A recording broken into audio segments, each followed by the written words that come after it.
That's how dumb I am with a lighter. Oh my god. You know the funny thing is, when I first learned that trick, I remember it was Angelo Bill's brother. He's like, "This is gonna get you a lot of girls," and it's got me so many.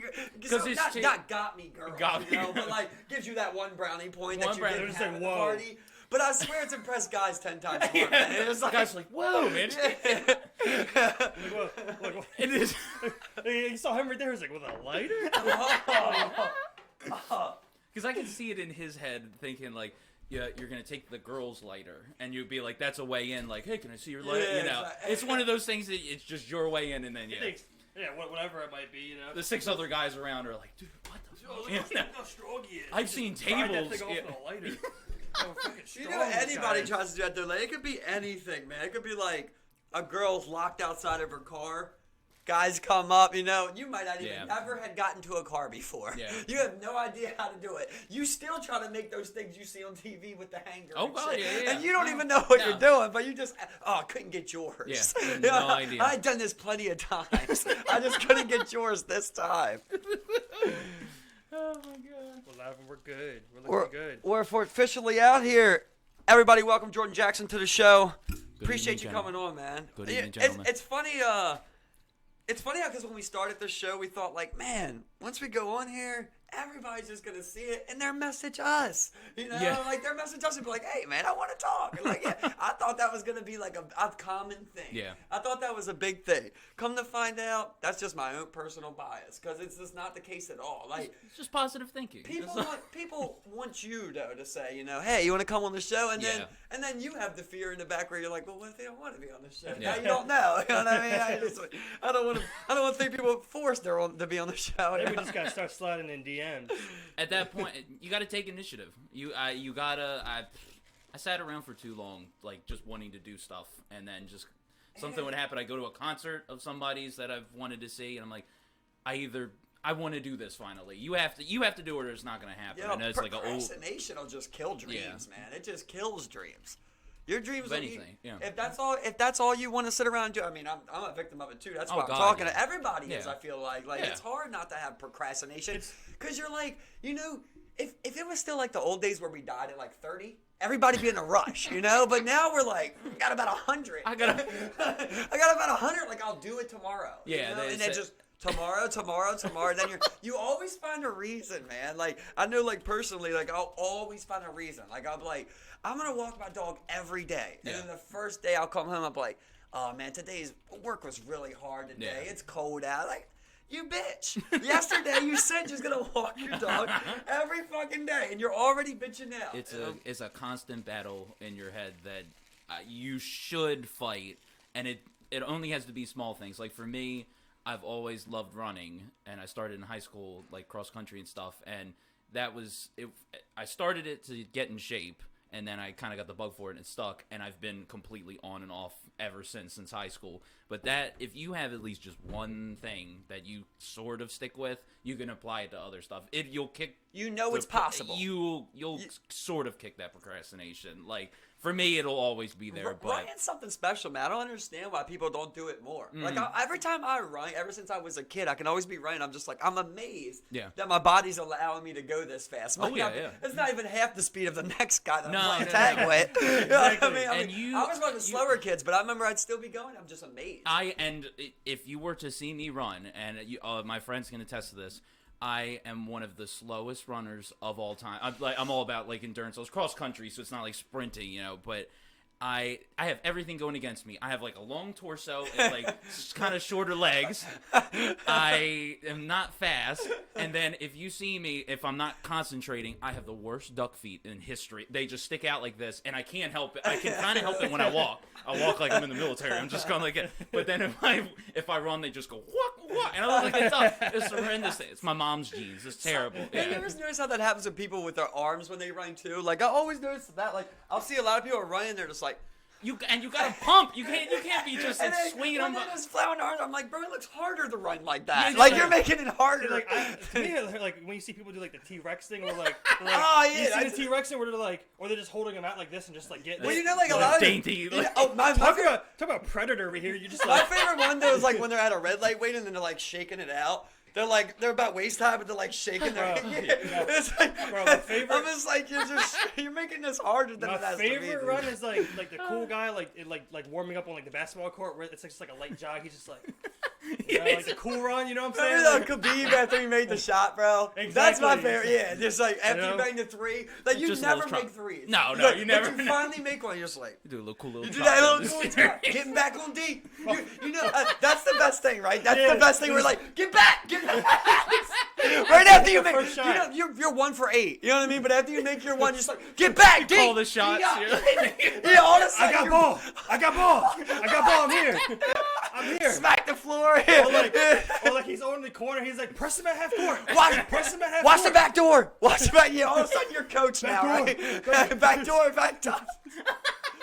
But see, you always realize the guy who's like not the most offensively or defensive, like because they're the voice. They'll be like they don't have the best defense or the best offense, but they let you know that screen was there. They let you know you got to put a hand up. That's important, bro. That's important, man. Bro, you can get hurt, bro. You can get hurt. I've ran into some. I play hard, you know. When I run, like I'm just like you were saying, like cardio. Like I know I'm not gonna be faster, stronger, so I always try to be cardio. So I'm always going at something 100%, man. If somebody don't call that screen out, it's a concussion symptoms. Oh God, yeah. For me, you know, I'm just running full speed into somebody, man. They ready to take him out. They ready to take him the fuck out. So any other sports? Just Ryan? Any other ones?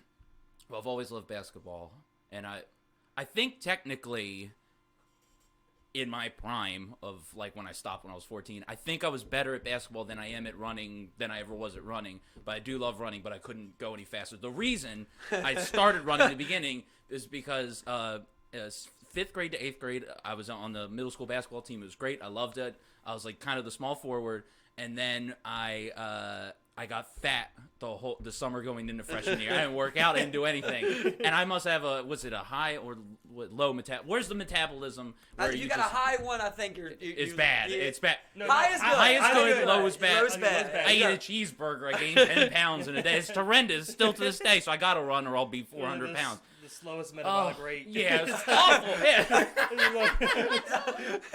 It sucks. I've always been opposite. You know, I wish I could find the middle ground right there. Of course, I don't want to have to deal with that, but like, I've always been where it's like, man, I would love to be able to put on a couple. Yeah. You know, I've been 157 for like 10 years, dude. Seriously? Like, I do not. I might fluctuate 2 pounds up and down. Like I don't go nowhere. See, like, I'm just there. See, I was there. Like there was a point in life where like I was stuck at like a solid 180, 190, and as soon as I passed like the 23-year-old like barrier, like I immediately like passed that 200 marker, and I was just like, you get up there, Steve. I'm just like, I still look good. But now I'm passing that 215 marker. I'm like, I'm questioning if I still look good. I still feel okay. Like, you know what I'm saying? But because you feel good. That's where the ball's coming from, though. Yeah, exactly. But I'm just like, I gotta get out there and ball. I'm still sitting there, but I'm like, how different will I look at a 30-pound difference going back to like a 180 now? Like, because I feel like I'm still the same size as I was then and now. You know, but like, I don't feel like there's a 30-pound, gap right there, but there is. Like, for me, my weight has fluctuated like kind of for the past like 4 or 5 years, and I couldn't figure out why, because it wasn't as bad as when I was a kid, and I think that's for everyone. It's the higher metabolism when you're a kid. Same here, yeah. But I kind of came to the conclusion that I think it was because I've basically, until recently, I've been in relationships since like 2013, 2014, nonstop, since that time until very recently. Right. And that's when you get comfortable. That's when you and that's true. And I was like, why do I go up and down, and what is happening? And I think that's the middle ground. Yeah, there you go. Exactly. And now freshly single, you got to go out there. Yeah, it's all their fault. She allowed this it. This is the psychology of man. I think we can all agree. It's time to focus on you, Jordan. It's time to put you first. It's time to put you in a pedestal. It was her always wanting to eat out. She always wanted to eat out. You gotta realize your worth, King. You gotta, these are the embarrassing inner monologue that you have. And I'm like, I think that's what's going on. Yeah. That's my hypothesis. Another thought for me is like, it only gets worse as you get older. Oh, God. You know what I mean? Yeah. And that's all older people tell me. It's like, look, it gets worse as you get older. It gets harder as you get older. So it's like, you want to jump on that now. You know what I'm saying? Before you get up into like the 40s, you're overweight. Then it's just really hard because your back hurts. You don't even know why it hurts. but you're hurting. That all hit me. You know? That hit me this past year. I'm like, I've never been like jacked in my life. I've never been like at the most just skinny. Like, and I want to be more than that. Like, exactly. It's a goal. It's a goal. I want a little bit too, you know, because I feel like I've always leaned towards like I look at you and I think like I would think like as far as kinetic energy, you just straight up would have more strength than me, you know, bowling down. But like I don't think you move well. You know what I mean? But like with me, I feel like I move well, but just the kinetic energy ain't behind me when I'm doing it. I'm speaking of like football terms, really. You know, like when you get the ball, like where you're going from there. Like my kinetic energy just isn't that much. Like I'm not a fast guy. Plus I don't weigh much, so it's just not much there. I would love just to be able to strengthen, even if it's just the core or something like that. I feel like you just get stronger. You know, like and now, it's harder. You don't want me now. You don't. You don't want me how you used to. The only thing I've ever like, you know, being like. At this way, like especially playing basketball is like, you know, it's like it's like I'm not quick, but like you know, it's just like when you feel it when you go against somebody and you feel them give way when you throw a little weight towards them. You know what I'm saying? You feel them give way a little bit. You know, that's always a good feeling. But it's also a good feeling when you blow by somebody. Yeah. It's not a very good feeling when you get blown by, which have happened many a time. Being at the height that I'm at and the weight that I'm at, I'm usually at a disadvantage on a basketball court because either I'm sticking someone like either generally the same size as me, or they're maybe 2 inches shorter, but they're quick as fuck on the ground. You know what I'm saying? Like it's never a good matchup. Well, you know? That's one thing, but I think getting beat by speed, it doesn't take as much out of you as a man of when you get beat by strength. Because I'll be down the post, I go to give a little bit, and there's no response. You know, the guy's just like, and he's not even that big. I'm just like. Man, fade away. That's the thing. Like when I played at Maryland, I played against the guys who were taller and also more fit. They maybe weighed less than me, but they had more strength than me. Yeah. So I remember this one dude. Like I'm going to like go back him down. I put my shoulder up. You know, I'm feeling him. I go into his chest, and I mean like. That was a grown man's chest. That was a defined chest. I'm just like, it hurt you more than it hurt him. Well, he's sitting there just like chest forward. He's like, come on, go ahead, give it a touch. You know, like he's like, he said that to you. Like No. With his body language. You ever seen bodybuilders where like they go like this? You've seen those bodybuilders when they go like this and they pump their chest like that's what he's just like. He's presenting. He's just exactly. Peacocking. He's peacocking. I just came off the bench. I got a nice pump going on. Someone recognized, you know what I'm saying? Like it's just, I mean, it was definitely the hardest chest I've ever fucking. I thought that was cool about Usman, the UFC champ on the Rogan podcast. He's like, Joe Rogan's like, man, you're so muscle. He's like, you're all muscle. He's like, I'm not, Joe. So you're fake muscles. He's like, I do a couple curls and my shit just blow up. He said, so right before I go out, I like to get a couple curls. It's like my shit will just get big as hell. I think everyone's. I wish. I think everyone's done it a little bit. You go out to a party, you're like, make some push-ups real quick. You know, just like you get the veins. You get the. Especially like I remember like my first 2 parties. Like they weren't even real parties. Like we were just supposed to meet up and drink. I remember it's like, let me bring these condoms. Let me do some push-ups in case, you know, it's like, you know, it just ended up being like 8 dudes and like 1 chick. Like, it was like, all right, how many times has that happened? Waste these condoms, you know. That's not even funny how many times that's happened. Well, at a certain point, I stopped bringing condoms. You're just like, you know what? If it happens, I'll roll. Exactly. So it's like, hopefully I catch some dome, I guess. You know, you're just hoping for anything. Maybe I get an over the pants hand job. You know that one of the funniest memes I've ever seen was like, it showed the bottom back of the toilet. And it was like, if you see this clean, you know a guy was expecting some girls over. That's the only time that I've ever cleaned back there, you know? It really is true. The only time I ever went in the back and got like dirt off of the back of the toilet was when I knew a girl was coming over. I thought a girl was coming over. You clean places you've never cleaned. You talk about you've never cleaned. You're not gonna clean it. Well, it's also kind of like illusionary because like you want to keep them because you keep up the sole areas you know they're gonna pass by and see. Well, usually everything else outside of that's still like you might have went in your room, clean up everything, and pushed it in the room next to you, like you know. What I'm saying? Don't look in there. No. Don't go in there. It's like you clean the walkway from the door to your room, and then the doorway from the room to the bathroom. Yeah. And the bathroom itself, like that's all you have cleared out. You know. I needed to upgrade recently. It was the same kind of like from the place I'm at now to the place I'm going to. I was like this. I gotta do something better than this. You know, even if you clean it, I'm like, I gotta get a better place. So I'm in a better place now. But oh my god, Just moving there recently, or what? I'm moving in Saturday. Oh, okay, nice. Yeah, this was just kind of came out of nowhere. I'm like, I gotta snatch that up, but. Oh my god! Trust me. I mean, I know Steve's seen my old place. You know, I mean, it still was nice, but like.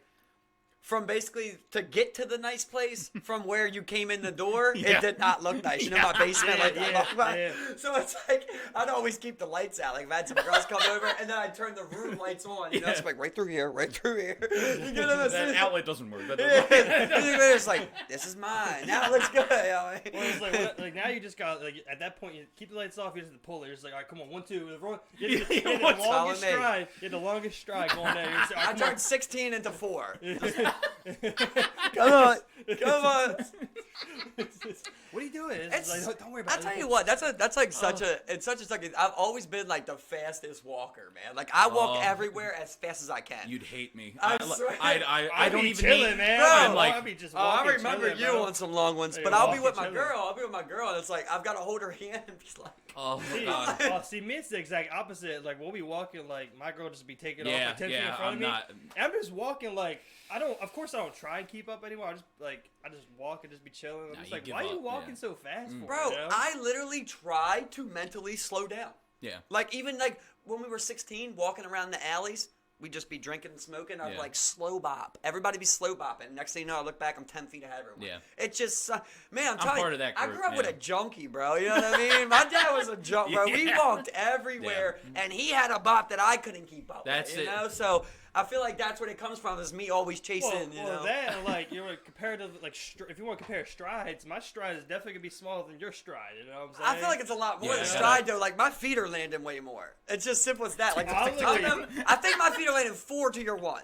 Bro, I've walked with Steve. It's like one of the worst. The way my walk is, it's the stop and smell the roses walk, bro. I'll just be bopping. I'll be walking just like... I could never. For me, I'm always like, okay, that's this far. So then I set up A, B. I do quarters. You know, first quarter, second quarter, third quarter.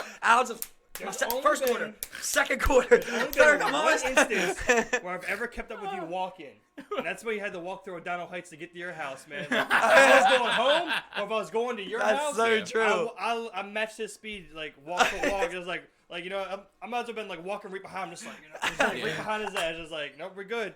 Just gotta make it through this real quick, you know? That's so funny, like just human survival tactics, bro. Walk fast, fake a phone call. Yeah, anything fake a like phone that. call. That's the go-to. Everybody knows that's the go-to. Keep that motherfucking thing like, on you. I'll be there in 5 minutes. I'm right around the corner. Look at your might be killers. It's like 5 minutes. I'm there. Meanwhile, you're like 10 blocks from the nearest neighborhood. Right? Literally, bro. 5 minutes tops. Like, you know. And like the Heights never had good lighting. You they know? never had good lighting. Well, you've been jumped a lot, so maybe you should take them. Seriously? I haven't been. I mean, not in that neighborhood. You know, I've never been jumped the most I ever heard of someone being jumped out. Oh man, I mean, like once you get past high school, the jumpers get less, but the robberies increase. Right? Yeah, I didn't mean that. That's what I meant. That's what I meant. Did you say you've been stuck with a gun like at least twice, right? A gun only happened one time. Okay, I thought it was twice. But other than that, it's been more people and a knife usually. But you've been robbed like 6 times, right? Oh. Yeah. What? It's somewhere way up there. Oh. I'm trying to think. Oh my God. The ones I can remember most recently. Yeah, probably yeah. I mean, it's been a good like 3-4 years. Oh, you know, like, but you've been robbed total about 6 times. Oh. Yeah, but a lot of times they've been in areas like I remember like one was like on this block in Eastwood where I'm just like. I literally just left like Jeff's house, and I walk into my car, and you know I got for my phone and shit real quick. So have you never been robbed? I was hoping I was gonna tell this story just somehow. Here's your chance. I got jumped. All the stories go back to high school. You get safer when you get older. You get a little smarter. You get a little smarter. I'm an idiot walking around.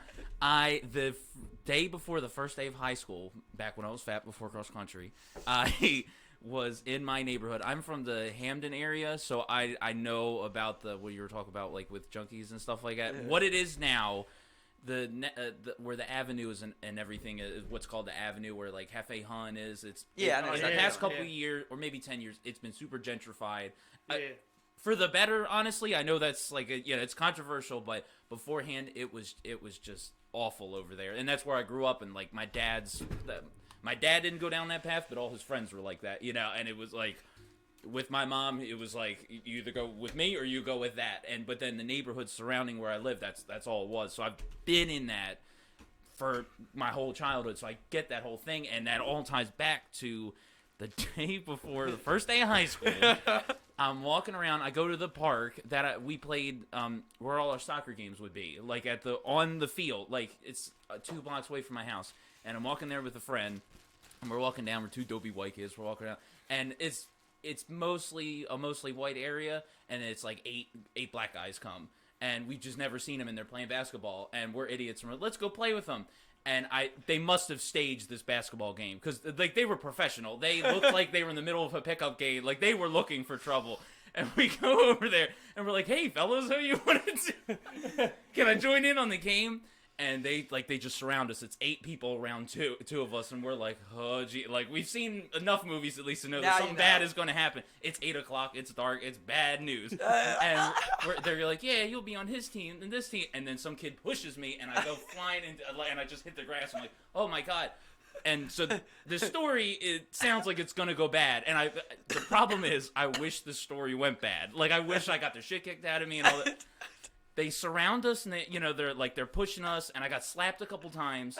But then the scrawniest kid in the group comes up and goes to hit me, and I'm not kidding. I wish I had the story of getting the shit kicked out of me. He comes up and it was like this. Like, that's how hard he hit me. It was just a grace. Kind of caught you. You probably sold that shit though. It's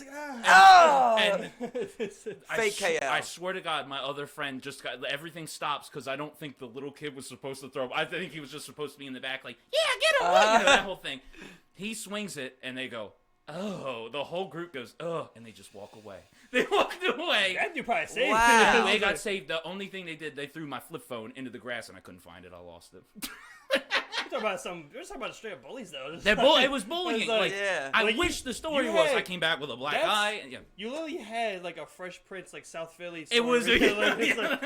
Yeah. I showed up in a taxi back to my house. And they pushed you around. Your mama got scared. That's the uncoolest jumping I've ever heard of in my life. Like, you want to have that badge of honor. Like, I got the shit kicked out of me in Fed Hill. Yeah, kind of wish you got robbed at this point. This one I was like, just one. But you felt I was embarrassed for them. Oh.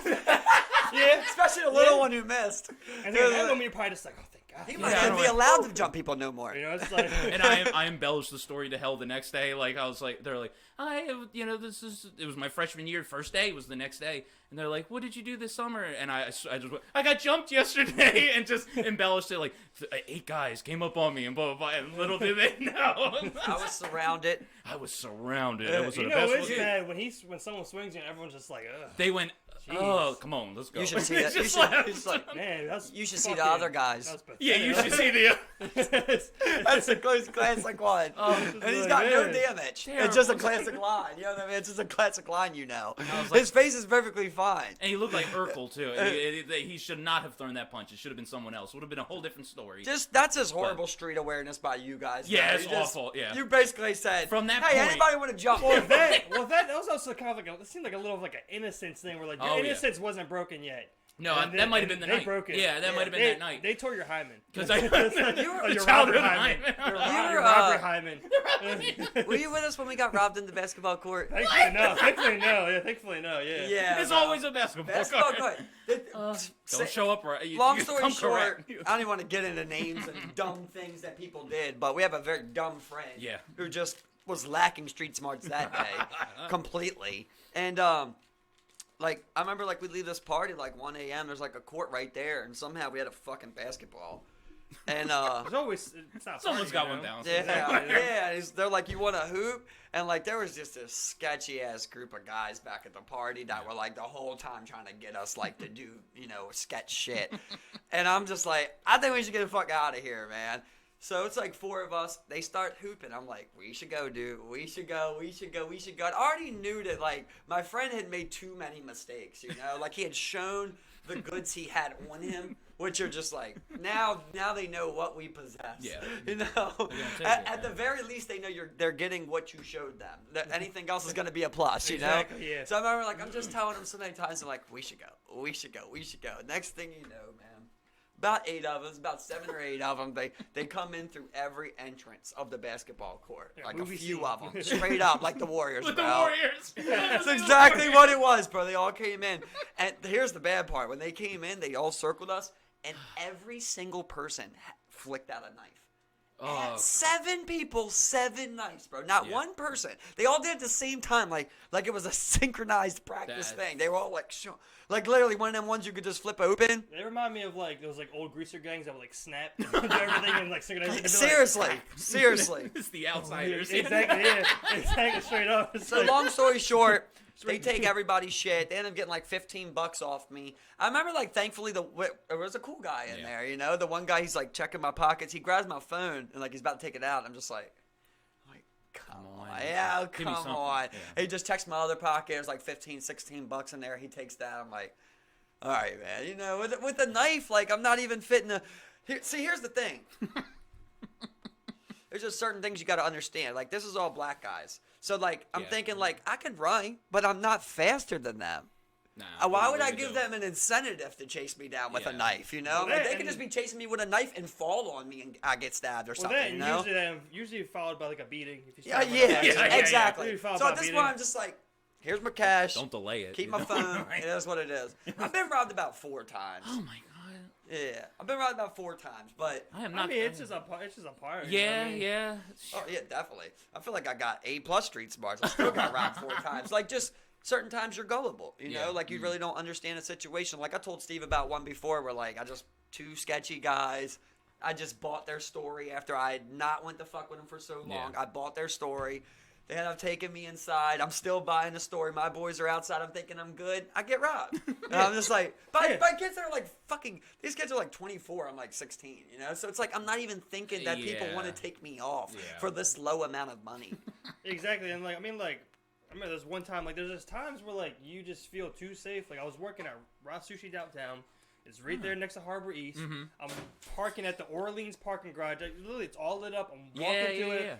I go like walk by this like one cut that like leads behind the parking garage. So you pull it in, knife, get robbed. I'm just like, I'm literally 2 blocks from work and maybe 20 feet from my car. I'm just like, like sometimes you also just get got. You know? I mean, like we live in Baltimore City, where I mean, like it's a criminal city.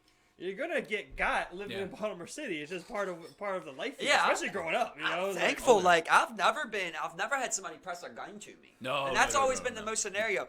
Out of the 4 or 5 times I've been robbed, there was only like 2 or 3 times they had a knife. You know, so I'm like, I know it's still dangerous, but at the same time, somebody with a gun, you just feel helpless. You know, like when you got a gun pressed to you, you're just like, fuck, man. Like this is just the ultimate. What can I do? I'm this person's bitch right now. It's up to this person if I die today. Yeah. It's not up to me. Like, I love, it's so funny, man. Ever since I was younger, I've always noticed. But, like, as you get older, you really laugh at the people that are like, I would just turn around with an elbow, catch him, grab the gun, flip it around, bow, bow, bow, bow, bow. And you're just like, you're 26. Like, you really think. Above that. Like, they always think they're going to do it gently, just like, I'm going to slap it around, dislocate all the bullets, drop their clip out, snap the bullet out, and they always think you like see what you should have done. You hit the barrel and get their hand and then just flip it around back on. Like, just like that. That goes hand in hand. Like, we always talk about how people are like that with, like, jail rapes. Like, it's the truth that, like, nobody was talking about. Like, when you bring it up, though, you're like, look, 3 guys run up on you while you're laying down in your bed. It's like, I will literally triangle choke one, drop one with my left, drop the other with the right, crack the triangle choke neck. You know what I mean? It's like, ain't nobody getting me. You know? It's like, but you don't understand, bro. You're not a super hero. You know what I mean? It's a limit of strength you have, a limit of conditioning you have, and there's a certain thing about scenario and situation, and you're at the downfall of all. You know, so it's just like you just don't want to sit here and say I might get raped. Sounds like they got me. Exactly. I don't want that soundbite. I don't want that. Exactly. There's deep fakes going on here. You know, I'm looking forward to those guys deep fake this come out with me just being like, I deep throated that motherfucker. A guy got in jail, and then I went around and turned around and fucking like I don't care, bro. Just like deep fake the fuck out of me. Until we get real bad enough, you know, I'm like known. for that one meme video that's about getting jail raped. Bro, how do you feel? How do you feel about Ari Shaffir and what he said? Oh, bro, man. Did you happen to see that? This is about Kobe, right? Yeah, this is about Kobe. How do you guys feel about that? So the way I look at it is that like everyone has their own sense of like dark comedy, and everyone likes to joke about things until it's not funny to them to joke about something like that. Yeah. You know what I'm saying? Like I've literally was invited into a meme page. I posted something that was about soldiers. Uh-huh. And then I was removed because the guy who runs it is a soldier. I'm like, well, we can choose to make fun of and this is the same place where you can find Kobe Bryant memes in there. Yeah. But I'm like, we can choose what they find funny and what we get offended by. You know, like, just, like, depending on what it means to us. You know what I'm saying? Like, people don't like people making fun of Kobe because it touches home, real close to home for some people. But, again, you know, it's just, like, it's Ari Shaffir. Like, are we really going to take this guy, like, are we really going to take what he says either seriously or to heart? Like, I could give a fuck less what Ari Shaffir says. He is the least funny comedian that is currently going right now. Yeah, exactly. You can quote me on that, and I don't care. Yeah, I listen to all of those podcasts. I love Joey Diaz. I love Joe. I love all those guys. He has never made me laugh once. He can hear this. I don't care. And he said that in the video. He said it with no, like, there's no sarcasm. And it doesn't offend me. That was my thing. It's just not funny. That was my thing. The way that he said it was so distasteful. Like how he's like... He's not. He's in front of a mural of other basketball players, like I think he was in Charlotte or something. Yeah. It's just like, and there's 7 other people on there, right? 8 other people. I mean, his daughter. Yeah, 9 people total. His daughter's there. You know what I mean? And like, you're gonna sit here and make this joke. See, well, that's the thing. The video was before. It was posted before. That's on him. Before that, the whole thing was. That's on Ari. That's on Ari. That's not a scapegoat. 100%. That's worse. Yeah. Because now he realizes, oh shit, I didn't think other people could be on there. Well, that's the thing. That's the thing. That's the thing. Like, I mean, he did say it, but he's been unapologetic about what he has said. You know what I'm saying? I mean, the way I look at it is that, like, I mean, like, it doesn't make it better or worse or whatever, but I mean, he's done this pretty much with like every celebrity death that has happened up to this point. I mean, this one just caught fire because it really hits home. It's Kobe's Bryant. Kobe Bryant's daughter was also involved, and so were like 8 other people. So I mean, it's also the word rape in there. I feel like too. You know, it's like not like it was like he got caught with a DUI one day. Like he got caught. Like, and the thing is, like, even with that, it's so hard when you say these people are this and they did not get convicted of it. Like, I know a lot of shit gets paid off. You know, I know that's the end of the day. But at the same time, like, technically, if the woman took that payment, then I can't sit here and say, you know what I mean? What was the woman telling the truth? Was the woman lying? Was there really a thing? Should he have went to trial? I don't know. And all I know is he paid her. She took the money. Yeah, that's that. Like, how can I call him a rapist still? It's 100%. And again, you know, it's extremely distasteful. I didn't find it funny at all. But I mean, I think when it comes down to shit like this, it's like, you know, people, like I said, people care just because it's Kobe. I mean, like, it's the whole outrage culture, in my opinion. Said it too, though, outrage, bro. 100% like how he was just like, it wasn't funny. Yeah, no, he's not funny. Like, if it was funny, I wouldn't care. I still wouldn't care. He did like that lip. He did like a lip lick. Where he's like, I forgot to guess at the chopper or something. Like, it just wasn't cool. Do you guys not care about what he said, or are you guys actually upset or offended in some way? Or you just don't care? I just want to be clear about what that is. I don't fuck with Ari because of it. You don't fuck with that Ari was because too much. When he dosed Bert, didn't care. I didn't care about that. But like, it's the fact that like his daughter was on there. You know, I'm the first one to come at a rapist, dude. He didn't get convicted of rape. You know what I mean? That's end of discussion on that. Like, it's not like with Greg Hardy where like there's literally tapes of the lady's confession and shit like that. You know what I mean? Like, that's different. That lady didn't have anything like that. That literally could have been adultery. That didn't end up. They didn't want to go through the trial with that. Maybe he did advance himself in one way or another. But at the end of the day, when the woman takes the money, you take away the thing to be able to say he's this. Yeah. Because I don't know. But like me personally, like, I feel like if you were raped, you know, like viciously raped, I don't know, but I feel like you would be like, no, you know, this is going to trial. Yeah. You know, no matter what. Like, there's not an amount of money that's going to get you out of this. Like, I want to see you be convicted. Maybe she was just like, you know what? It's Kobe Bryant. He probably won't even get no time. I might as well just take his 10 mil. Yeah. Maybe, you know, but like this whole conversation goes back and forth, and I do see both sides, and I think in terms of understanding both points of view, I think like a really good, because I'm just a big movie and like TV guy. There's a show called Unbelievable that's on. I watched that. That show is banging. I loved it. And like they're so good. The main actress in it is great, and it's about that subject. Yeah. And it gives you, regardless of what you think happened, it's like a completely different topic. Like, you know, Kobe's one different thing. Anyone who would try to go against Kobe in what was it, 2000, 2001 or something, like what do you think was gonna happen? Like how were you gonna fight it even then? Even if it, like, regardless if it happened, I can see someone just going like, I'm gonna take the money because I already know you're just gonna get 3 months or something like that. Yeah, I definitely understand all the backlash he's receiving for it. Do I think he gets shows canceled and you call for his talent agency to drop him? I mean, I don't know, man. I think it's all being a little blown out of proportion. Well, number one, nobody called for his talent agency. They just did I was gonna say the talent agency just did that. No, everyone literally called for him. Yeah, I didn't see that. I thought that was like that right after after Ari. That happened. You talking about Ari still? Yeah, Ari still. Yeah. Yeah, I thought after that they cut him right away. I'm pretty sure, bro. Before before the video was even shown, he was cut. Like, because the tweet came out first. Then the video came out. First, right? Yeah. That's what then it did a video of it. And the funny thing is, like, at one point he tried to say his account got hacked, but there was a video of it. So I'm just like, what the fuck is going on here? He's just trying to do damage control. Simple as that. You know what I'm saying? I mean, I just think it's weird in an age where dark comedy is celebrated to a certain extent, just to put kind of like a cap or like a line drawn on it. You know what I'm saying? Where like, like people make 9/11 memes.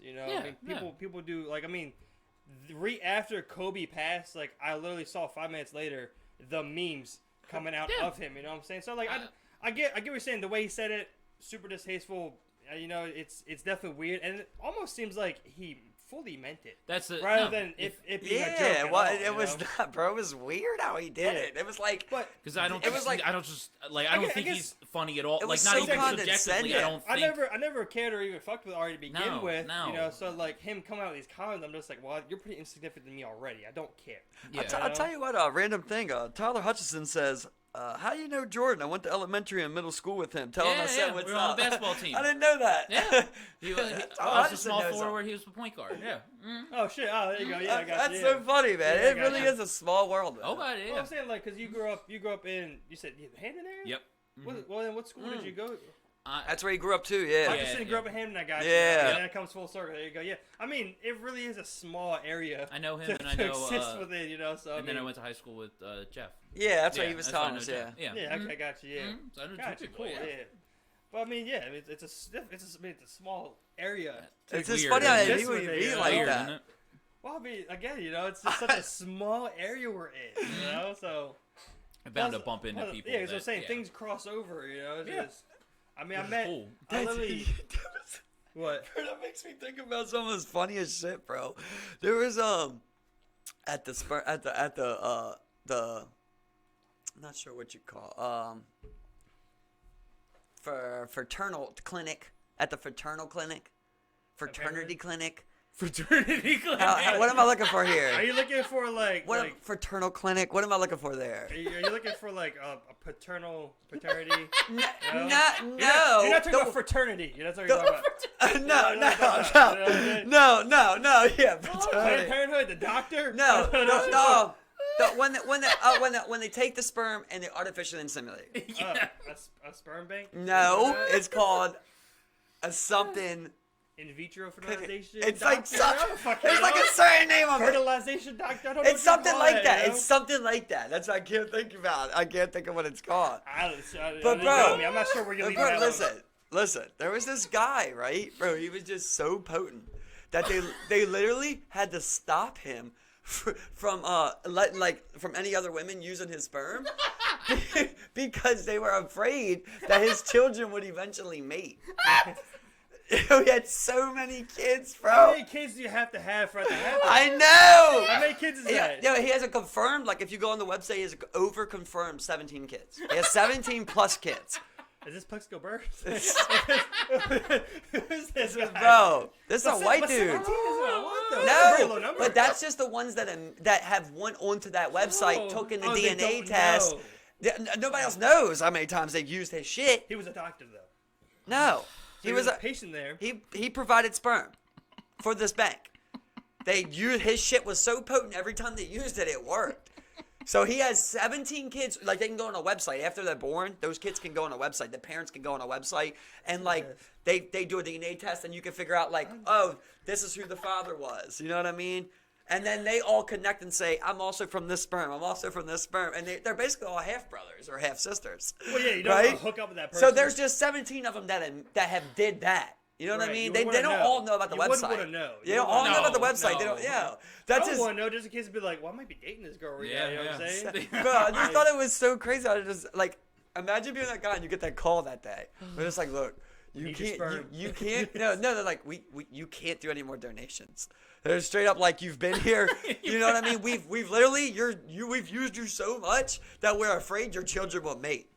That's so weird, bro. Like Genghis Khan shit, bro. Like this dude was the Genghis Khan of sperm banks, dude. Imagine going through like all this shit. You get pregnant, you do all this, and then you find out you are about to get engaged to your half sister. Crushing, right? You've already been banging your half sister. At that time, you're just like, okay, we can't. I don't know. Some people might be like, that pussy was fire. Like, we're adopt. What am I gonna do? We're adopt children, and we're taking it from here. We won't have children just to be safe. They won't look like the hills have eyes. They won't. Exactly. That's what I was like. Man, that's gotta just be. Because what I'm saying is, like, if he's from that clinic, right? So then you think, like, well, most people that go to that clinic live in that area, right? Yeah. Like, you would think, right? So now it's like, is he just out here knocking up everyone that wants it? They're just like, because that was the same thing with, like, that thing I told you about with the sperm doctor. He was using his own sperm. He used it like over 80 times, bro. What? But it's not. It is sadistic, right? But at the same time, it's not about that for them. It's about the fact that like they make more money the higher percentage of pregnancies they have. So he literally had a super potent sperm. So he just knew his shit worked. He tested his own shit too. This sperm he just kept using it. This sperm count hella high. Okay. And was this example used to explain that Baltimore is a small town? Yeah, I'm just saying that you never know. Jordan, keep up, Jordan, keep up. if they keep doing this, if they keep doing it, you know what I mean? Baltimore is gonna be a wasteland. Hills have eyes. Listen. I don't think you need sperm donations in Baltimore, bro. No, I don't think you need them in Baltimore. I don't know, bro. With all these, I feel like drugs kill a lot of sperm, and there's a lot. Yeah, but it seems like they make a way, man. Like you know what I'm saying? Like you know how they say life has a life makes a way. That's what I'm saying. Like no matter what, that one little cracked up sperm just gonna make its way through. And so you got me pregnant. You let me nut you raw. What you mean? All my life, everybody just told me that was a no. You know, and as I always knew. What? Like, you're not going to come in a girl. You know what I mean? Like, don't come in a girl. Don't with kids. I've just always knew that. That's the thing. I thought the same thing, but then you look around and I'm just maybe this is not known. But the thing is, like I said, like when you talk to most people, it's like, oh, I felt so good. It's like, well, does it now? That's what I'm saying. Like, does it now feel good when your 2-year-old's waking up crying? I've been in a similar position, and I had the strength to say no. It was hard though. You know, it is hard. Oh, yeah.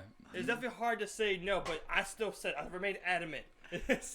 So, I mean, I get why people just go in at it. You know, you're a little drunk, you don't give a fuck a little less, and you just once you're in there, of course, once you're in there, you feel them walls. I think it's done for. It's done for. Dog, some raw walls. I feel like I've been blacked out and was like, nah. You know what I mean? Like, it's just a natural reaction now. I'm just out of there. Me personally, like, I'm actually kind of grossed out by the fact if I don't know you. Like, if I don't know you, fucking you raw just completely grosses me out. Bro, I could have... Your bodily fluids? I don't even know who the fuck you are. Like, dog, I could have a condom on. I'm still going to pull out. There's no chance of that. Yeah, for me, it's a little harder. No chance, bro. You want to hear something controversial? I've never had a one-night stand. Never.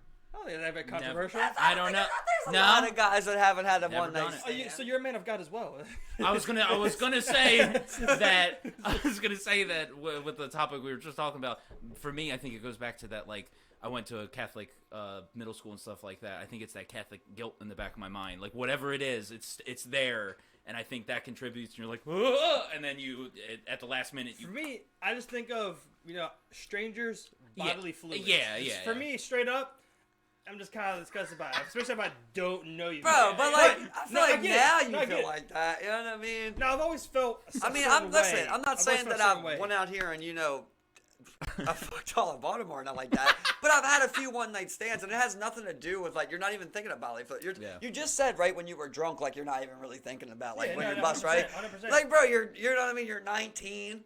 You know what I mean? You're 18 years old. You got a fake ID. You're out there, and some woman says like she's ready to come home at the end of the night. You don't think about bodily fluids, dude. You're just thinking like, what the fuck? Well, yeah, you just like can't believe it. You know what I mean? You just do it. 100%. But I mean, like, I've growing up, I've never participated, or even now I've participated in like, the one night stand type of thing. Like, it's always been.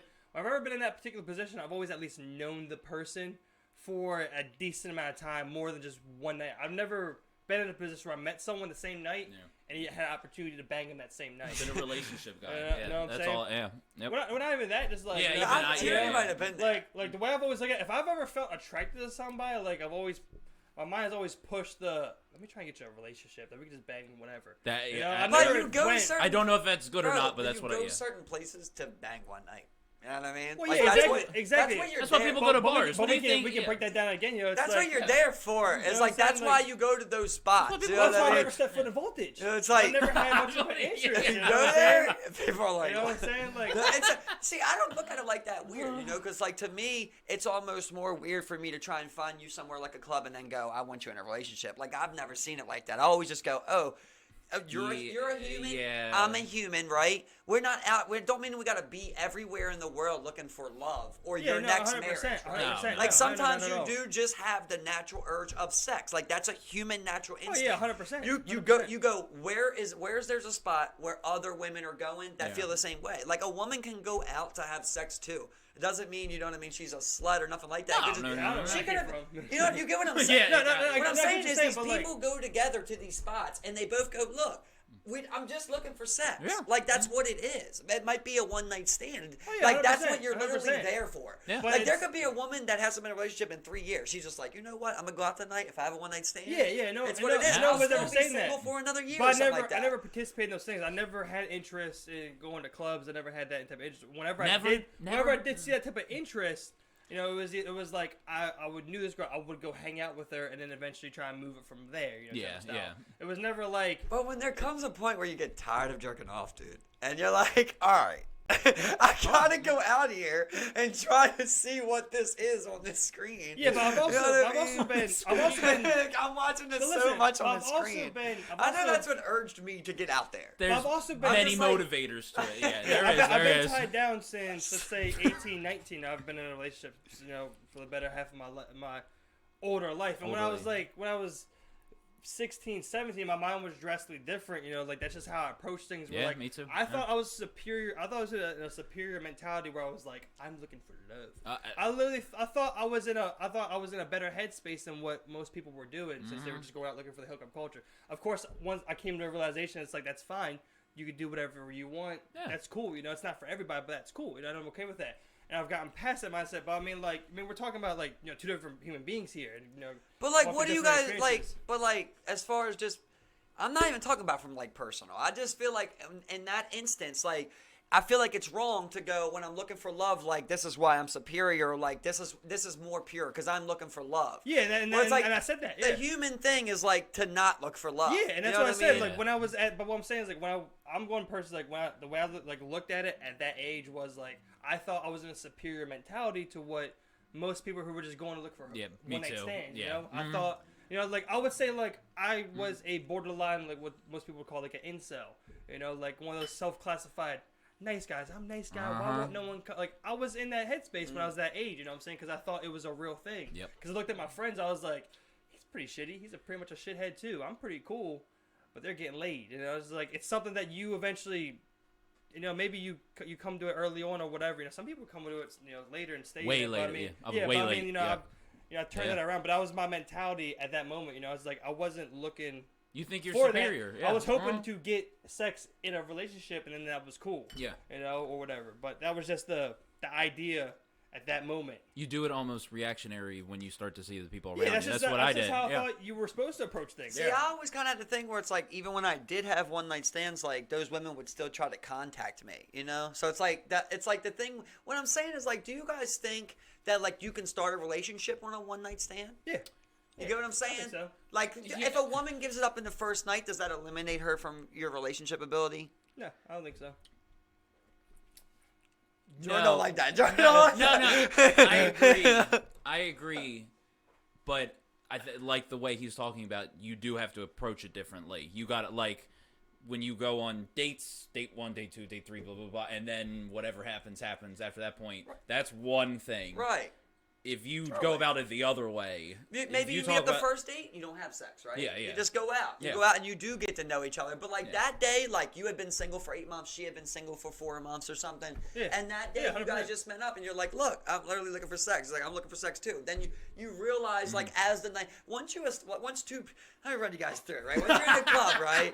There's a certain time in that club time, right? Where like you're gonna make this, you know, you're gonna see a lot of women, but like you finally make this eye contact where you're just like, you're looking for the same thing that I am. You establish it. Well, then once you do that, you have a remainder of time. Yeah. So you're getting to know that one. Yeah. Like, albeit, but like drunk and shit. You know what I mean? But you are getting to know someone where you can see like how she reacts and little things like that. Let's say you have that one night stand. Yeah. Well, the next day, you know, like, it was a one night stand, but like, that girl was cool.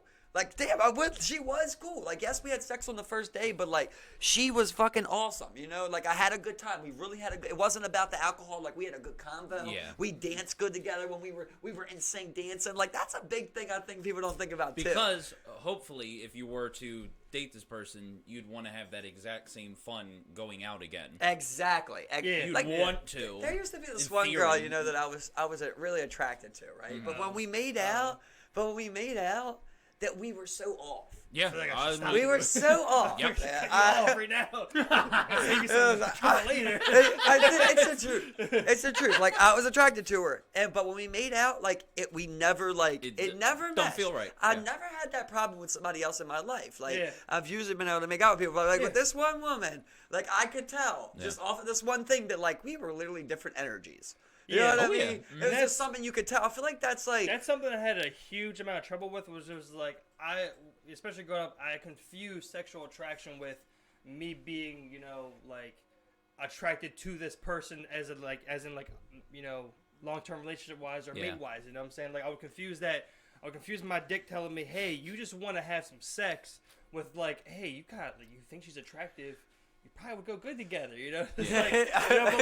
But, you know, of course, you don't think about those things like, what do we have in common? Like, I've been in multiple scenarios where, like, I liked the girl, I crushed her extremely hard, but once I met her, it'd be like, I could not do this. Plenty of times, bro. Plenty of times. I could not be together with no you. attraction. We're too different. You know what I'm saying? We're too different, you know? You want to think. It's pure Pure sexual attraction. I've had the same things though with like super slutty girl. You know what I mean? Like you might just had that super slutty girl who's drinking that day, and she just like, I'm gonna fuck someone tonight. Yeah. You know what I mean? And you're just like, you get around her and you go, you make that eye contact and you go, okay, we're both. Then you like you talk to her for 5 minutes and you're like, hold up, this bitch is gonna fuck anyone who came here. You know what I mean? That's the one where you go, I'm not having a one night stand today. You know? You also gotta know when to cut that off. You're just like, you're not just gonna take a one night stand because it's available. You know, it's like I feel like it's like supposed to be a special thing. You know, like two people get together, just like you're cool. I ain't had sex in a while. You just do it. You know, with that moment, you're like, this girl she's ready to just have sex with anyone. Well, then again, today. I've seen some dudes have sex, and I've seen some girls have sex with dudes, like vice versa. That I would just look at and be like, you were supposed to get cut off right there. You're supposed to cut that one off and not go with it. But they still went through with it. I'm just like, how powerful was that dick? Like, you know, just fucking steering him, just taking him, just like, he's completely ignoring all warning signs. It's like, I know I'm not even attracted to her, but I want some sex. I want some pussy. Yeah. Like, you know, like I've seen it go both ways, where you're just like, that's just the worst type of people, bro. You know, I don't know what it is about people with that. I think when we talk about specifically, like we're not thinking about the majority, because I think that's the majority. Mm-hmm. You know, is that hookup type of style. You know, just like if they don't get what they want, they'll settle for something just to have sex, you know. You know, I mean, we know people.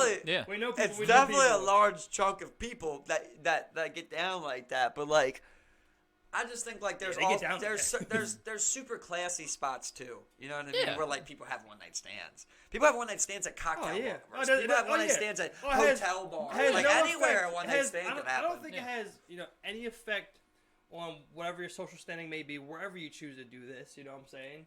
You know what I'm saying? But like, I'm so much more weirded out if like we're walking down the street and a chick's just like, "You want to fuck in the alley?" Now I'm like, most guys don't like aggressive women. Most guys don't. It's just a situation though. You know, I'm going like, no.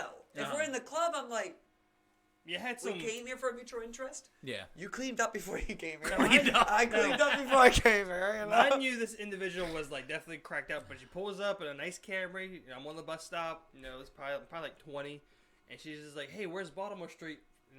Flags are already kicking on. I'm just like, "Oh yeah, you got in this way, make it right." And she's like, "Can you show me?" And this is where I'm just like, "No."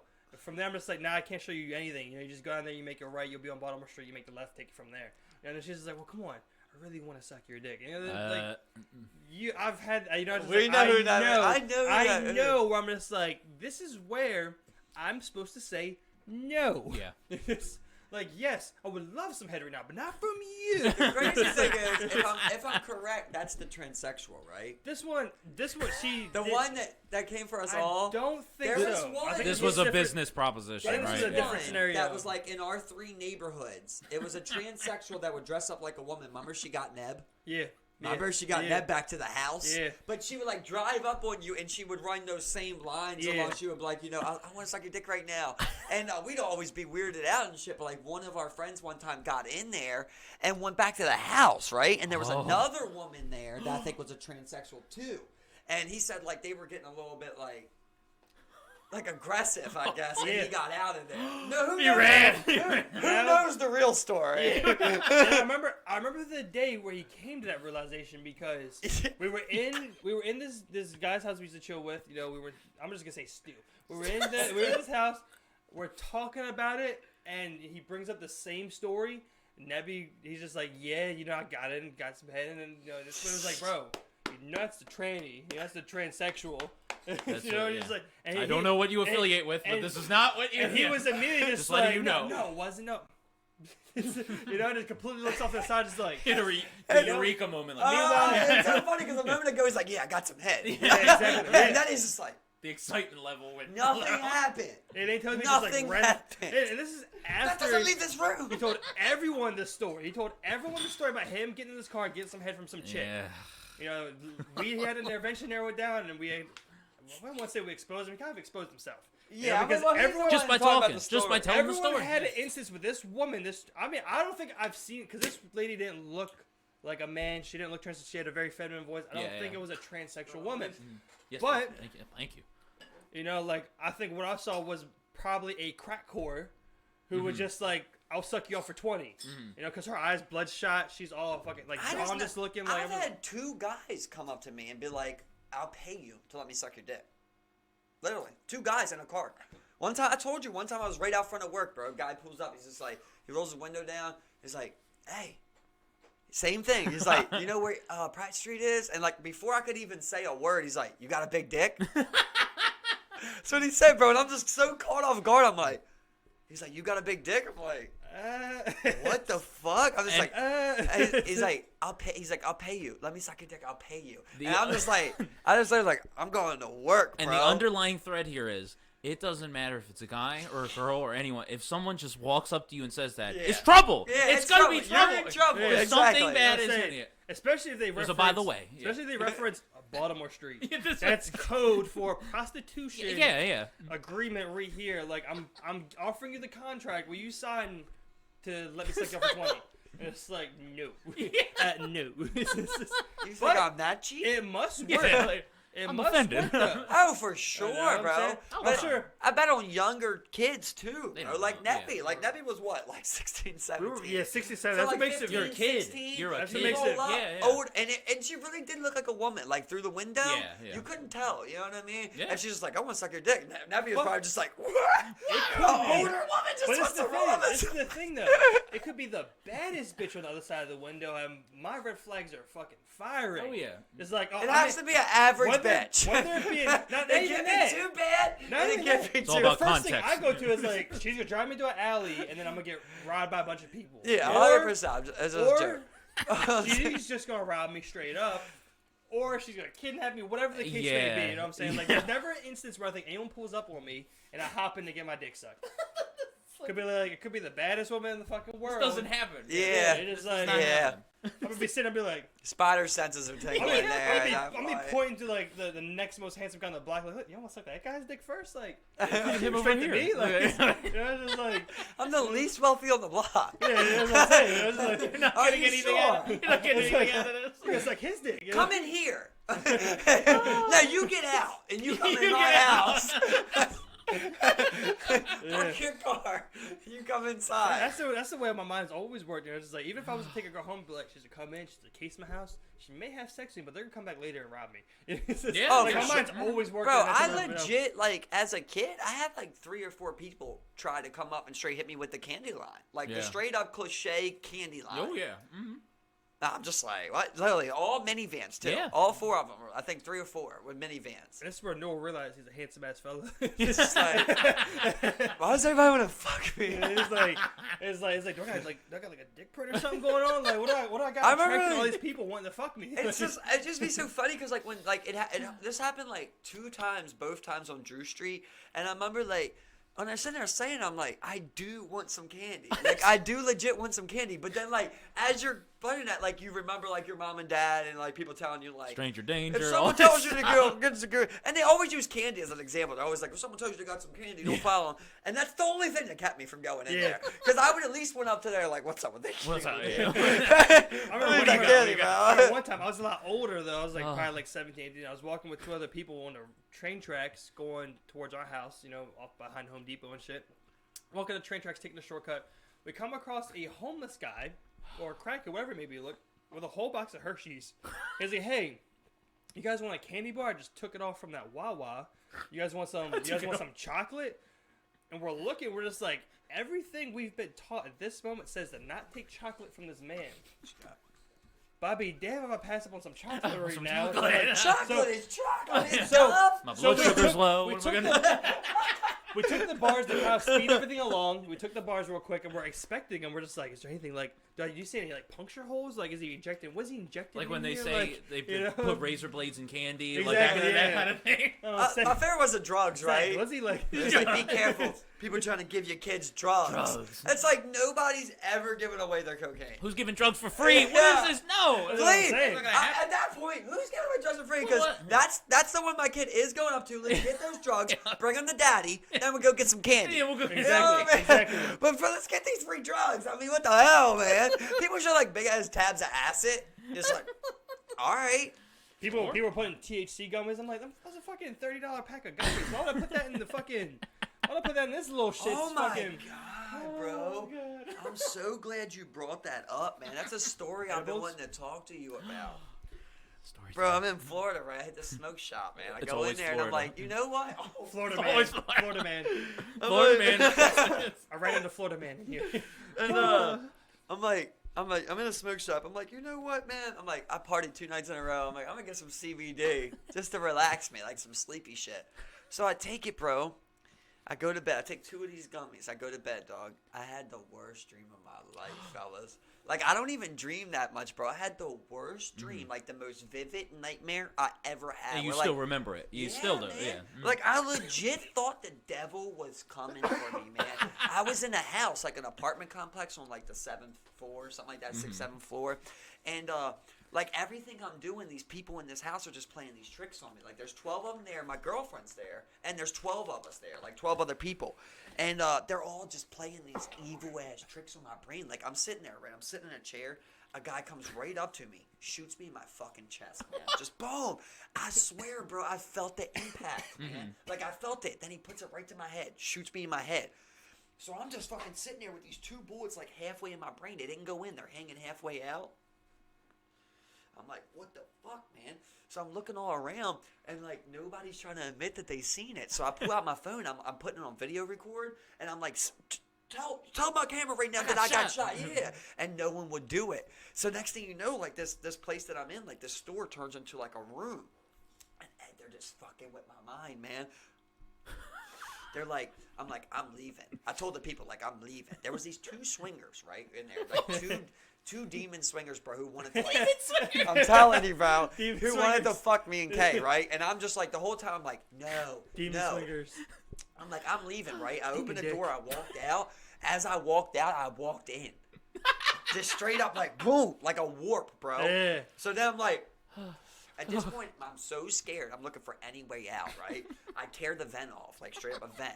And then as I'm doing that, like there's these 2 other people, not the swingers, but like this other couple.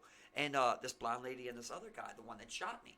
And they're looking at me and they're just geeking. So I take my hoodie and I throw it in the vent and it just shoots back out at me. And they're just geeking at me, bro. So I'm going through just torturous things like this for like an hour in my dream, man. Like, you know, dream hours for forever. You live like 3 days. Yeah, bro. They're just fucking with me. And it got to the point where, like, I'm yelling at my girlfriend in the dream. I'm like, tell them you want to leave. I'm, like, being condescending. You know, I'm like, tell them you want to leave. I bet they won't let you. Tell them you want to leave. I bet they won't let you. So then eventually, like, I'm, like, putting my girl's coat on her. And I'm like, tell them you want to leave. You want to go out there. And next thing I know, the blonde lady comes up to me, and she's like, good read. Turns around, right? I swear to God, this is true, bro. Turns around, puts her boyfriend's head in between her thighs, and breaks his neck on both sides. and then I wake up. That was the punchline. Bro, I'm like, so I wake up, I'm going crazy. I'm like, Kay, listen to me. Because the whole dream, she wouldn't listen to me. So I'm like, listen to me. Bro, I go search these things. They got melatonin in them. Apparently, melatonin can give you, like, super vivid nightmares and shit. I didn't know that. That's super weird. Yeah, bro. I thought I was thinking CBD, dog. Yeah, and they had some melatonin in that shit that fucked my fucking dreams up. I don't remember my dreams very often, maybe once in a couple months. Yeah. But he's tripping out about this crazy dream that just happened. I'm sitting here where I had a dream, like 4 days ago. I was involved in a threesome with 2 girls I know.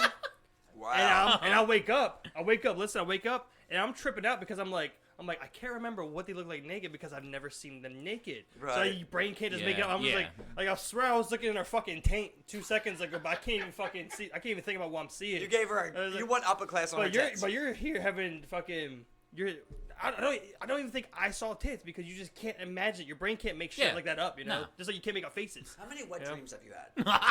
I've never had many. I've had like one. I've had like one or two. Had one? No, I've had one or two. I think so. 1 or 2, man, definitely. Yeah, I've had that one or two too. But I mean, like, I don't even care about those. I care about the ones where like you wake up and you're still fucked up. You're just like. I thought you were gonna say you woke up to a wet dream. we know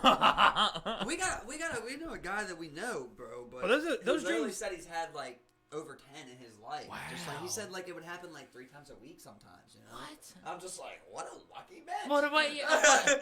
Yeah, miss. But how many what does times, he dream about? How many times did you have a wet dream before you hit puberty? I'll tell you if anything, it had to. Know. Yeah, I know.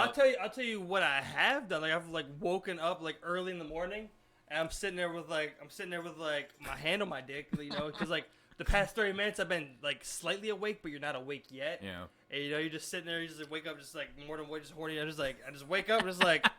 You know, I just wake up reading the jerking off pretty much. I just wake up and I'm immediately jerking off. Just like the 2 seconds catalyst later. to it. Yeah, you know what I'm saying? But like all the people understand. It's not like I'll wake up. I'm just like, oh, I want to jerk off.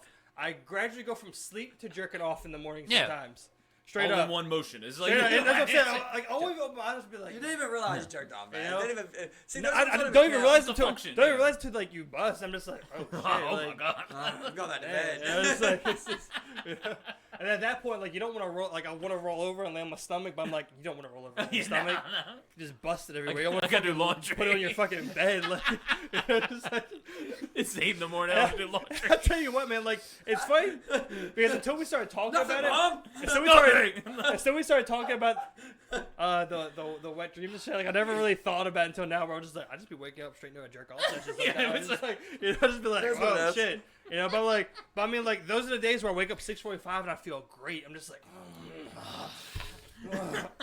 oh shit, you know, like, get a shower, like, you know, I wake up good. You know, I'm just like, it doesn't happen all the time though, you know, so that's why. But it's a good start to the morning. I mean, like, but like the thing is, it's like subconscious. I don't decide to do it. I just wake up. No. Just like, you know, just done. One of the primal things. Yeah, whether it be me coming out of a possible either whether it be me coming out of like a dream, like a dream where like it was one of those like sex dreams or some shit. I don't have any sex dreams, man. That you remember. You know yeah, but they're the only ones that count. You know? But you're like, it's like you try and go back to sleep on those. You're just like, no, I'm having fucking force with them. You know? Sleep. Think about it. You just keep thinking about it. You're just like, I have jumped back into a dream like once or twice. Yeah, I've done it once or twice too. You know, but it's never the ones I wanted to. You know. What about deja vu? You ever felt like oh that? my god, that happens all the time. Everyone says that. Isn't that so never a while for me, man. You never experience it? I feel all the time. I feel it all the time. I don't know why. Yeah. I will say for me all the time. Like I'll probably get it like once or twice every like 2 months or some crazy shit. Yeah. I'll just be like. I've had like some crazy times where I had to start testing myself. Yeah. Where I would literally write it down. And I'm like, if this happens, you know, that is what it is. I don't even realize what it is until like I'm in deja vu. I'm just like, bro, and it won't be anything significant. I'll move to a certain frame in my vision. And I'll be like, this has happened. I've done this before. Like, I've done it. It will be something significant. Listen, my most clearest vivid one ever, right? Right before UFC, bro. UFC was coming on like 4 o'clock. Like 2 o'clock, I fell asleep. As I'm sleeping, I straight up have a dream, man, that these two guys, I could see their faces. Yeah. It was Rosenstrike and the guy that fought Greg Hardy. I forget his name. Yeah, But they're both going in there fighting, and I see it literally. I'm watching the clock. In like 12 seconds, he knocks out this guy. Yeah. You know, Rosenstrike knocks this guy out. I see it in the fight. And like I wake up about like 3:30. I got about a half an hour to the fight. My friend comes over and I'm like, bro, I think that I've seen the future. And he's like, well, if you think it, you should bet on it. You should. So I'm like, you know what? Okay, I'll bet on it. So I put a bet on it.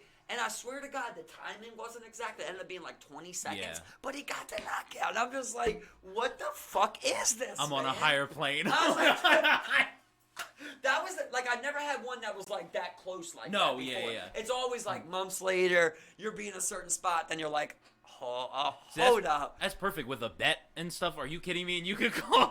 Bro, it's like Back to the Future, you know. I wish I could have just put all my cash on there, you know. But you're still a little hesitant yourself. You're still like, I don't fucking know. I am also crazy, and this might not work. Yeah, exactly. And he did it, and at that point, I was like, I'm never denying myself again. I don't believe it. I'm going with my instinct. Yeah, so. Trust your gut. Yeah, trust your gut, man. My gut now. Exactly, man. It's telling you something. And it's telling you bet on these fucking fights. But I'll tell you what, man. That's one thing I want to talk to you about. Is I like to consider myself a very harsh movie and music critic. Mm-hmm. Man, your live performance in that video you sent us was you saw it? Was amazing, man. Bro, that. Oh, you liked it. Listen, man. Listen, I'm telling you, man. I do not give the. I mean, Steve, you know, I'm more negative towards music. You know, like. Bro, and you should be, you know, you should be critical about I usually think that most of it's trash that I hear, bro. On that song, man, it was Tokyo Rose. Tokyo Rose. Yeah, your fucking voice on that song, man, was hitting. I'm flattered. Which it made me sad when I watched when I listened to the album. The album, I liked the feeling. We both liked the kind of. It was like I was calling it kind of like a techno-ish type of thing, right? It was like kind of like a robotic type of thing in there. Those were awesome. It was an awesome vibe that you had going with that. A good idea, but a lot of times it was covering up your fucking natural voice, man. Which, listen, I don't know if you got the best voice in the world. I don't even know how to grade that. But the way that you sung in that live performance on that Tokyo song, man. Was fucking on. I showed Steve that one. Remember the one lines where he's on that one spot where he gets high? Yeah, I showed you like 3 times, man. With the part where you get loud, man, it was like you were on your fucking shit on that one, man. That was. I'm telling you, man. It was. I remember when I listened. It was the chorus part got stuck in my head. And I remember I was telling him, I was like, that was kind of the thing you were aiming for on the album, it seemed. It had to have a mood, a vibe, a thing going with it. The album as a total, that vibe to it was awesome. I liked it. Yeah. But a lot of times, like I said, I thought the beat was covering your voice. My biggest issue, I produced that, you know, technically. And I have I have no background in it whatsoever. Yeah.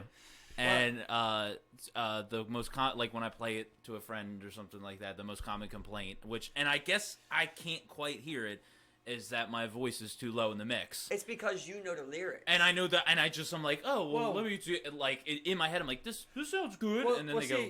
it's funny because when we originally set all this up and you sent us your music and we checked it out, it's funny because I've been on a particular vibe of music lately where I've just been in this funk where like it's these songs where like they're more instrumental than anything and the voice becomes more in tune and part of the instrumental, and that's the style that it was. So I thought it was like you were going for that type of style where like, and that's where like I really vibe with it because, like I said, I've been on that type of music kick lately where it's been really instrumental and the voices kind of blend in with everything at one too. Totally agree with all of it, but until I heard the live performance, and when I heard exactly. the live whole different thing, like we're sitting there and we're like. We didn't know if like this was even your real voice or if you had recorded at another time. I went and I listened to 20 videos that same spot had. I forget what the place that City View. City View. I listened to 20 videos. I only seen about 2 or 3 that had that same type of appeal on the voice to me. So I knew it wasn't just that room. It was the way you were hitting that line. I can remember the line where you're like fending off the drug abuse. Yeah, I was gonna say fending? Fending off the drug abuse. That was about. Bro, I've been at work. I sang that lyric. Like I'm telling you, man, that was a good that song. I think that's your key song on that entire album. He thought that you would be offended, but I feel like it's this constructive criticism of like I would love for you to get that album redone. Redone with the vocals. That same fucking thing. That's what everyone tells me. Vocals louder, same exact beats and everything, man. You had multiple good songs on there. That Tokyo one was great, but you had multiple ones that just had good vibes to it, great lyrics on top of them. It just was the voice was too low. If you got that redone and you were on top of that beat, man, that's a good beginner album right there. Oh my! I get bombarded with compliments. I don't know what to do. I swear to God, man, I do not. And I mean, this is also the guy who's like he's first to tell you what you've done wrong, but also the first to tell you you've done something good. I'm telling you, man. If it was trash, I would tell you. Man. I swear to God, I would tell you if I thought it was trash. You're fun to talk to and all, but this is horrendous. This music is terrible. So you produced that yourself? Everything? I have always wanted to make music. I'm a big movies and music go like neck and neck.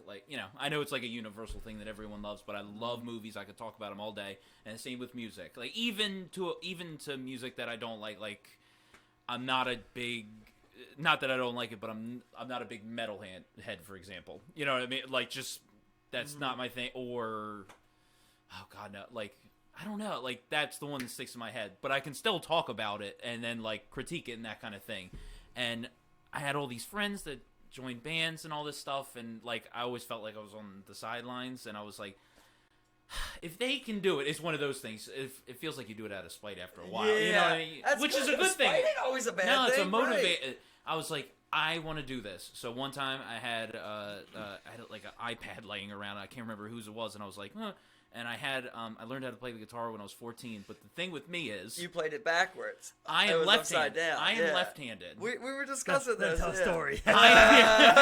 Sorry. I did some info. I am left-handed, and when I was 14, I was like, for a birthday present, I'm like, Mom, I want a guitar. I want to learn how to play the guitar. And she's like, we'll get you lessons. We'll do all this stuff. I'm like, I just want to see if I can do this. And they gave me a right-handed guitar, which is like standard guitars are right-handed. And then unless you know how to do it, you go to a place and say, could you restring this or turn this around? Oh, so we didn't know about that either. I had no idea. So I everything with my left hand, right with my left hand, so I flipped it upside down. So it's a normal guitar that I'm assuming both of you are right-handed. Yeah. You would play it this way with your right hand strumming. Which is why we never thought about it to begin with, just right-handed. Yeah, I would take if you had a guitar, I took it and flipped it upside down, and I played. If you look at a guitar, the thicker strings, the bass strings are at the top, and then they get smaller as they go down. Right. It's the opposite for me, and I didn't know. So every kind of chord or anything like that, I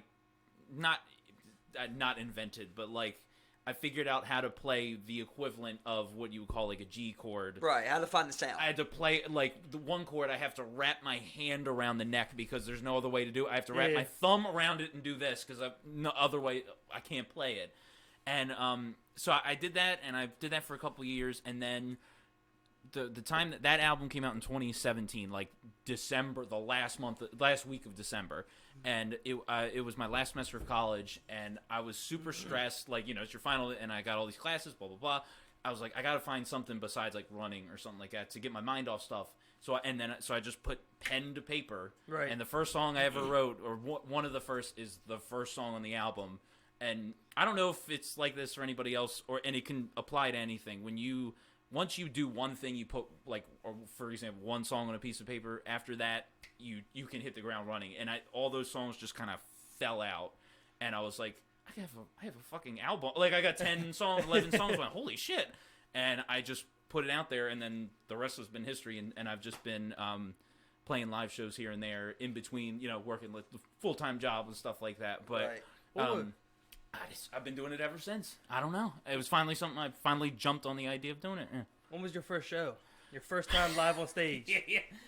I did a bunch of open mics that you can just show up and play. Right. And one of the first ones, this shows you how dumb I am. I decided, this was back when the Green Turtle in Towson still had their open mic. They don't do it anymore for exactly the reason what happened to me. I get there, and they're like, each person gets 15 minutes. You sign up, blah, blah. You guys have been there before. You've been to that Green Turtle. I've been there one time. Yeah. There's an outdoor deck up top and everything, and that's where the music is. And it was the summertime, and I had like 2 songs written at the time. It was before this album. It was like a year before that, and I'm up there, and I'm like, okay. So I get there. I'm on a stool. My legs are crossed, and I'm sitting there, and I was going to do one of my songs. And then one of my favorite band is Oasis, the guys who did Wonderwall, Champagne Supernova. Yeah. So I had one of my songs, and I realized like a day before that the song I wrote is basically in the same key as Champagne Supernova. So I was going to do like a line or two of Champagne Supernova, and then it'd be like a medley, and then it slides into my song. I was like, oh, that's perfect. It fits kind of. I go there, and I start out, and I start doing the song. Like, no one's paying it. Everyone is facing this way, and I'm over here, which is standard. So I start doing it, and I'm like, oh, no one's paying attention, so let me just belt it out. So I do about 2 or 3 lines of Champagne Supernova, and I do that, and then I go into my song, and this fucking jock turns around, and he realizes that my song has turned from Champagne Supernova, a very good song, to a fucking song he's never heard of, mine. And it was like 10:30 at night. It was just a Thursday, so everyone's shrunk as shit. I think he might have had a Corona bottle, and he threw it, and I was at the stool, and I went, and it flew past my head, and it went over the railing, must have like crashed on the ground somewhere, and I just kind of stopped for a second. It's like everything just stopped. There should have been like a turntable that just stopped. Yeah, classic. And then I just went back into Champagne Supernova, finished it. I was gonna say, did you start playing Champagne Supernova? And I went back to it, and I ran out of there like a bat out of hell. Shit, man. I was like, oh, fuck. That is one of the best stories I was gonna ask him. I've ever heard. I was gonna ask him jokingly, do you continue playing Champagne Supernova? And You gotta read the crowd. Lo and behold, like I'm saying, what a lesson on the first live performance. Like, you learn that quickly, I guess. I was like, read the room, man. Take violent here. This guy's physically. I'm trying to get violent. I'm gonna talk about the loudest. Talk about a dickhead. Yeah. I feel like at that point, like somebody else got to step up. Like, what the fuck is your problem? He must have been pretty big, maybe. Because at that time he was like, Jock. He was huge. He emphasized Jack. He was Jock, huge. You know what I'm saying? He emphasized strip of Jock. He's like, but like, that's. Oh my god. So what was the song that you performed? I have a song that's not on the album. I think it was. I think the first song I ever wrote was called Heartbreak Hill, and I was gonna say that song is about all the times I ran in high school. It's like a memory song, and the song you guys are talking about. It's cool that you brought it up and that you like it because Tokyo Rose is just basically about living in the neighborhood that I lived in and all the people, like the whole drug abuse line, that whole thing. Right. A lot of people, not only like my dad's friends and stuff and people of that age, also the people that I were growing up with, a lot of people went down that route in a bad way, like a serious drugs that we've all seen a couple, we all not like, and it's, I don't know, I think I was at home, I went back to my mom's house for a couple days and I was there, and that song just kind of fell out, and that's what that song's about, so I now it makes sense that you guys kind of gleamed onto it more than anything, like that it's like, because you're aware of, like, when a neighborhood is like that, and you're in it, like, I was never able to talk about it in high school because like everyone's from Harford County, they're from here, they're from that, I felt like on that one you had great lyrics. You had great lyrics. The song's great all around, right? But there's a certain specialty of, like, I've talked to you before. Like, the best talent that anyone can have is knowing their talent. You know, that's how I look at it, right? When you look at a lot of these artists, they go out there and they try to make music that they think people want to hear, right? They become something else in their own music. You in that song specifically, you were exactly everything that you would be best at. Yeah. In that song. Like, the way that you hit the chords, the lyrics itself, the way they rolled together, the voice you did for it, the string of the chords you did, everything on that song, it just flowed so perfectly for you. It don't got to be the best song in the world. You know what I mean? Every person's own creativity, your own color is the best color you can produce was right there. Like, that's you know what I mean? That's Jordan's color right there. Like, that's going to be Jordan's color right there. But you've definitely got to do more albums. Because it was just about me being a kid. So, like, it was what, you know. So, when you talk about stuff that you either know or just like if you enjoy it, it's going to come off way more than, like, I've written some songs that are about nothing. I encourage everybody. We put the link in the description. Everybody check that fucking description out. Click that damn link. Listen to this man live. I'm telling you, the way that you hit the chords, man, it really was like I said, I don't know what it is about what considers a great voice. But, like, for that song, you did it perfectly for you. Like, that was so good, It's a different version to the studio version. It's like I moved stuff around because it sounds better. Like, because that song is 3 years old at that point, and I did that recording in, I think, September of last year. And it's 2 years past the album being out, and I'm more, I know my voice more now. And I was like, oh, I can do it in this key, like in musician. I'm like, I can do it. Exactly what you said. That's exactly what I said to him, you know. But I mean, like, I also, like, you know, to go back to, like, the original album, like I was just saying, like, that music where, like, the voice is, like, the instrument as well, you know, played in like that, also hits, you know, it also hits. So, I mean, like, kind of like it's the way you got loud on the chorus right there. Oh, yeah, exactly. It's just, it hit it reminded me of Buffalo Soldier. I don't know if you guys know that song. Really? You might know that That's song. like the way that you came up from the chorus like that. It reminded me of that same type of energy, like on that, man. Yeah. That's exactly like, you never heard that song before? No. Buffalo Soldier. Bob Marley. Yeah. Yeah. Man, you should check that song out. But that's what it reminded me. The way he comes up on the chorus, like, it almost gives you inspiration to, like, ride a horse across the plains. Yeah. Like, that's the type of feel I get from it. There's nothing better than, like, when a chorus hits you hard. Like, that's like you get a picture in your head. Yeah. You know what I mean? That's like when it's best when, like, you get a feeling of, like, oh, this is what I'd be doing listening to this song. Yeah. You know, like, that's how I feel about that. I don't know shit about music theory. I don't know anything. I have someone who brings up learning music that, like, I get it behind it, but I mean, like, to me you can't, like, create something like that and then, like, expect kind of like a creative flow to flow through something like that. You know what I'm saying? Like, talk about something uncreative is music theory. Like, you know what I'm saying? It can be a great tool, but sometimes instincts are better than. But, like, I've seen people hold music theory to the point where they're like, oh, you don't know music theory. That's why your music probably isn't good or whatever. You know what I'm saying? But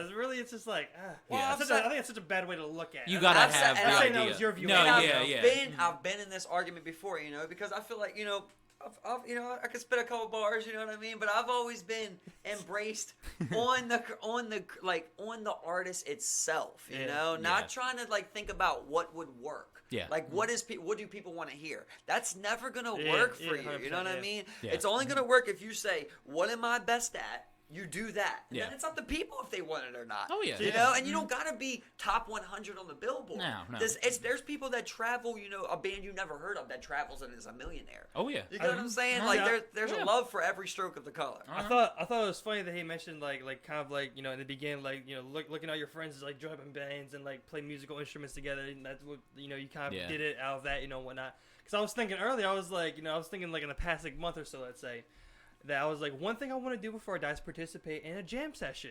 You know, I want to lay down, you know, something with somebody or a group of people and play some fucking music. You know what I'm saying? Whether it be on the side of the street, in front of a crowd, whatever the case may be. You know, so I'm saying, like, so like, I also, like, in that, so for that reason, I also want to pick up an instrument, you know, as well, and just, like, learn to play at least one instrument.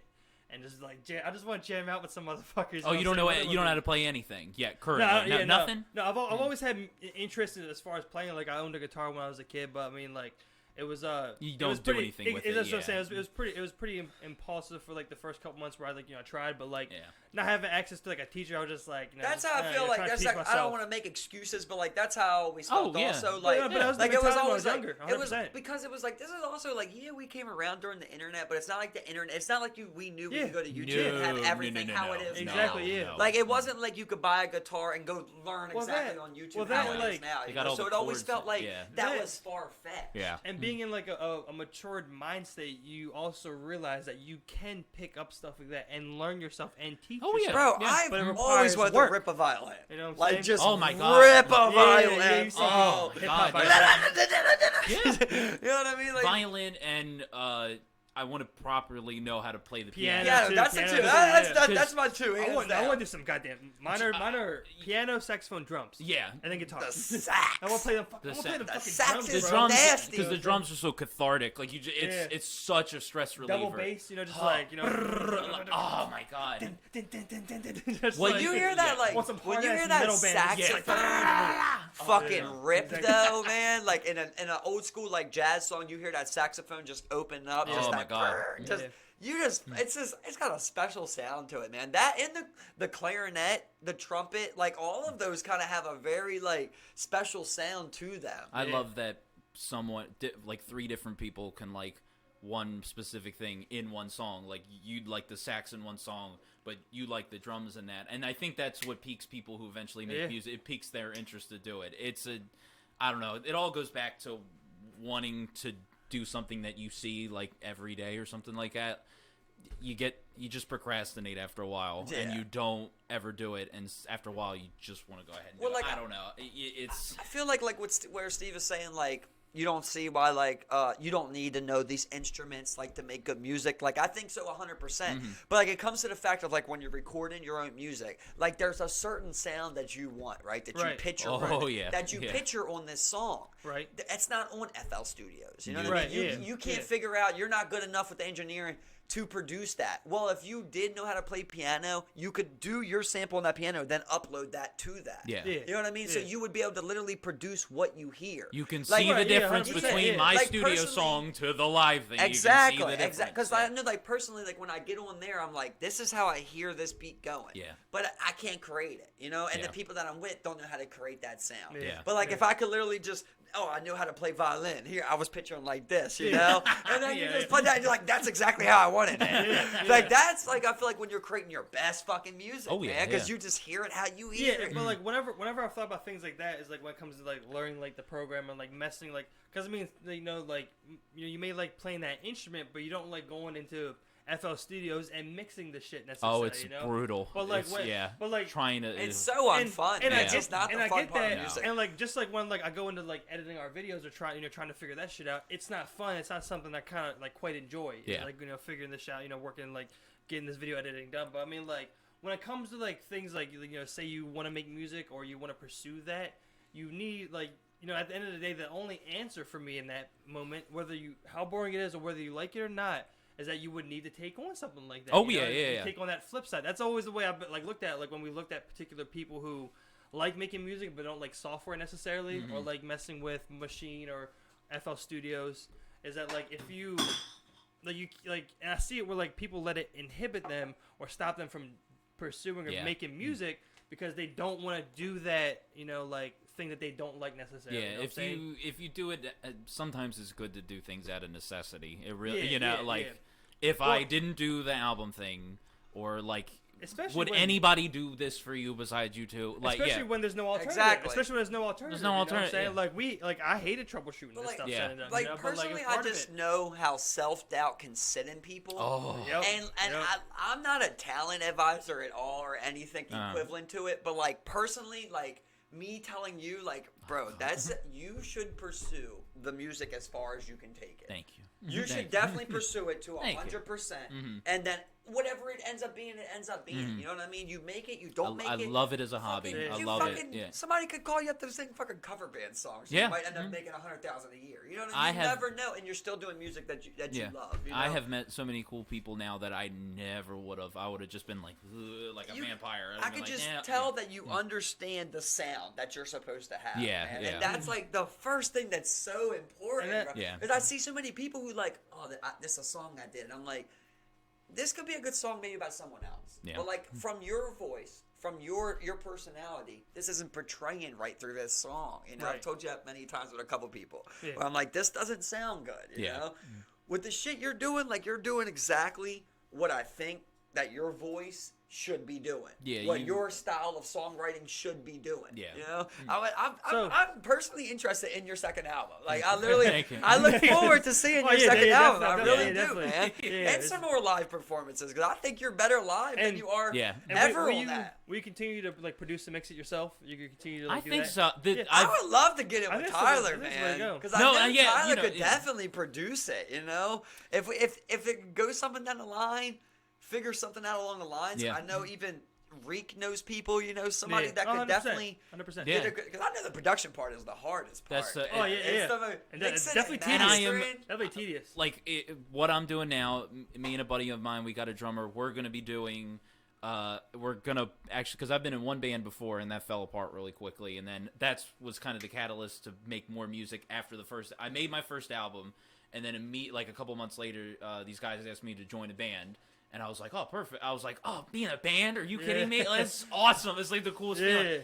And I made 2 stipulations. I was like, I am not a lead guitarist. I do not play solo. I can't do it. I never learned how to do it. Like I can't do that. I'm like a rhythm guitarist at most. And I don't have to write all the songs, but more than anything, I'm a songwriter. That's like I write a song and I play chords and that's it. Like what you see, there was like in the live performance, there's no crazy shit going on. It's just me singing the song, and I'm like, I want to write some of the songs, not all of them. Doesn't have to be, whatever. Yeah. And both opposite happened in both. I was the lead guitarist and I couldn't keep up because I'm not like Slash. I'm not like. Like they're expecting all this stuff from me. It's always hard. It's hard to do a beat on this table. Oh my god, yeah. I don't have any rhythm. It's like if you pay attention to that video, if you were to like have a metronome that's going, I bet you I went in and out of sync all the times. But that stuff doesn't really matter. It's all about the feel of the song. Exactly. Yeah, it's just the feel of the song. It's like Nirvana. Yeah. You know, like Nirvana, how it's just like it's almost the songs, it was a mess and it was great. Yeah, it was like so mess. Cringe that it sounds great. It's great. Yeah. It's like somebody needed to do that. Nevermind sounds beautiful and it's Nirvana, which like is the melody's beautiful, but they are crazy dirty sounding. And then once they go live, it's like it's just chaos. So it's like one thing I wanted to ask is that like even as we began the podcast and like talked about like you keep saying like music is like your hobby, like it's like a hobby, like what does that like mean, like what are like your musical ambitions as far as like where do you want to take it, you know? I don't want to answer it for you, right? Right before, but I feel like he's saying hobby, right? Because it's something that he super loves, and that's what he would love to do in his life. Oh, but there's also that self-doubt in yourself, right? Where you're scared to say that this is my profession, because then it goes, this is my only thing that I do, and people judge you upon that. Yeah. Now, I don't know if that's it, right? But I know like that type of feeling, where you're like you don't want to say I'm this because then people expect you to be that. Right. Where it's like he just loves music because it's music, not because he wants to be #1 celebrity in the world. Yeah. Right. That's how I picture it. I get it. Yeah. Now, I'm not trying to answer your records for you now, but I know that feeling. Like, I know how that. I believe I was asking Jordan. I just know that feeling, man. If I could, if I could do whatever I wanted, like money wasn't an issue. And I think that was like a lot of people I know that went into bands. They were a lot wealthier than my family. Like I'm just very kind of middle class, So and they're in bands. They don't even have a job. They just do that full time, and they kind of have things taken care of. Yeah. I don't have the luxury of that, and I like that in a way because it's more than anything. I have set tiers for the stuff that I want to do. All it was at the beginning was a stress reliever. It's the same with running. Like afterwards, I'd be like, whew, and you feel good after it. Right. But not to toot my own horn, the songs kind of got better and better to me, and I was like, I actually want to play this instead. And because I was just going to put music out on the computer, put it on Spotify, and be like, hey, I put a thing out, and never actually perform it or anything. But then I'm like, I know I've heard enough music to know that that's an okay song. That's a good song, Right. And you get a bunch of those, and that's what like became the album. And I was like, I actually want to do this live. And I think I realized that I like attention. This might be a conceited thing to say. No, you not never at all, noted, not at like, all. you're like, I like at least a decent amount of people like staring at me or something. And because when I walk on stage, like anytime I've done on stage or like any kind of public speaking, I don't feel anything. I don't know why that is. No nervousness. No nerves. No, because it's the worst. I'll just suck. Who gives a shit? Like, who gives a like? I'll walk off. Like you like attention. Like, why do you think we're live streaming this? Yeah. Like, we all have a struggle. We all have a struggle. No one ever talks about that. Like wanting. It takes a man to admit it. Yeah, you know, to say like, look, I'm 100%. doing this for selfish purposes. Yeah, and I think it's something like, you know, it's like it's the thing that like not necessarily like you come to terms with, but you learn necessarily about yourself, and you're like, because what I see a lot of times, or what I've experienced myself doing. It's like you'll kind of like ignore it and be like, I don't know. I kind of don't like that. Yeah. Particularly, that's not necessarily good. Yeah. But then you're like, well, I do like attention. That's like, this podcast started, right? Because I was going to ask how this started. This podcast started because me and him were having these same talks right upstairs on my couch as we walked by. Playing the game. We were just playing the for game. years, I'm assuming, or right? Watch, just being well, buddies. for years since we were friends. Really, as we grew up, our conversations started becoming like, we would meet up, and now we're talking about like Iraq. They become more real. You know, we're talking about like politics. We're talking things like that. To the point not where, just we're arguing about it. Yeah. You know, I'm getting loud. He's getting loud. Which means you care. He'd stay for like 2 or 3 hours, and we would just like to the point where we're both up, nobody else is here, and it's just me and him standing up yelling at each other. Yeah. Well, I'm just like, it's not, you know, and he's like, and I'm just like, bro, I think that this needs to be recorded. Yeah. I'm like, this can't keep getting wasted. Now, what that is the same thing you're talking about, where you go, I think people are supposed to hear this. You know? It's not even a selfish type of thing. It just go like, you think you're like producing good music. So you go like, I think this is literally going to help someone seeing this. And yes, you do want someone to see that it comes from you. Yeah. Which is like every man's like stroke of ego. That's Ego, always going to be there. I think it was that I didn't like in college and stuff like the early 20s. I had no outlet for anything like to put my stamp on anything. Like it just felt like that. And there was a couple things that I've wanted to do. Like the other thing I would love to do. And even though it would not be good because I just ramble on when I talk, is I'd love to be a movie critic because I love movies to death. I could talk about it for hours. I would make something like this or a channel and talk and go see movies. I'd pay out of my pocket to do it. I'll make your hours and hours of movie talk really quick. Because you'll be like this, I'm like, never seen it. Yeah. Okay. How about this? Never seen it. I love talking movies. And literally, this has been the story of the cast. I'll make it so short. I'm like, you've never seen Rambo 2? Bro. What? Go back and watch it first. Every time I'm just like, actually, I haven't seen that one. No, I haven't seen that one. I think I've seen that. He goes into a little bit of detail. I'm like, nah, definitely not this. I've seen that other one. I'm more of an indie guy. Like Rambos. I'm like, none of them. What? None of them. What? The Rockies. Didn't you tell me Rockies? Oh, did you see the Rockies? Oh, you never seen the Rambos? I never seen the Rambos. Yeah, I'm just like, come on, but Rambo what? Yeah. I mean, and that's the thing. My grandma was my babysitter from when I first started like kindergarten. When you're 5, my parents, they didn't give me, like, they were looking for babysitters, blah, blah, blah, all this stuff. And they were like, my grandparents went, we'll watch them for free. They don't care. And I went over there for 3 to 4 hours after every day of school. And my grandma just sat in a chair all day, didn't do anything. So she would watch TV and movies. So I saw shit that I was not supposed to see at 5. Right. I think the first movie I ever saw was Jaws. I'm not kidding. Like the shark movie. Jaws is great. I think that's the first movie ever, and I have just been like that ever since. I've gone, like, I go to movies by myself. I do that whole thing. That's something I've done recently. I never did before. Like stuff to do for yourself. Yeah. I appreciate that. That's something I've thought about doing myself because, like, when I'm at movies, like, okay, so I got to ask a fellow movie critic that. How do you feel about movie plot holes? Like, is that something that bothers you? There you go. Yeah.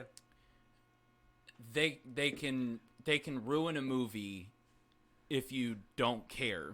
For like if you don't like the characters and you don't like the world that they're in, whatever. Like if you don't like them, I think that's like where you got to start. Like because I think they say there's 6 plots there's 6 stories you can ever write. There's there's a heist movie, there's a mystery, there's a horror movie, there's this and that, and they all do the same thing and it ends the same way. Like apparently that, and then movies subvert all this kind of stuff. But if you just care about the people in the movie, you can look over all types of shit like that. So they don't ruin a movie if you like the movie itself. See, that's something you ask. Like you gotta suspend disbelief, and some people don't. It's something you ask to like another movie critic, but like where I come from, like I view myself as the casual moviegoer. Yeah. Where like if I go watch this movie, like it's like I'm not too critical about it. It's more just about like. Okay, well let me talk to a movie critic. Okay. Yeah. Listen, here's my. Well, casuals are the majority, right? so that's the thing, though. Yeah. Exactly. Let's say we're watching like Pineapple Express, yeah, and there's a fucking plot hole. I don't give a fuck. No. I could care less. I'm in it for the comedy. James Franco's too funny in it for me to care. I don't care if it's anything based upon that. A comedy. I'm not gonna sit here and pick it apart. No. But the main movie like that we've argued about is like Get Out. Have you seen that movie? Yeah.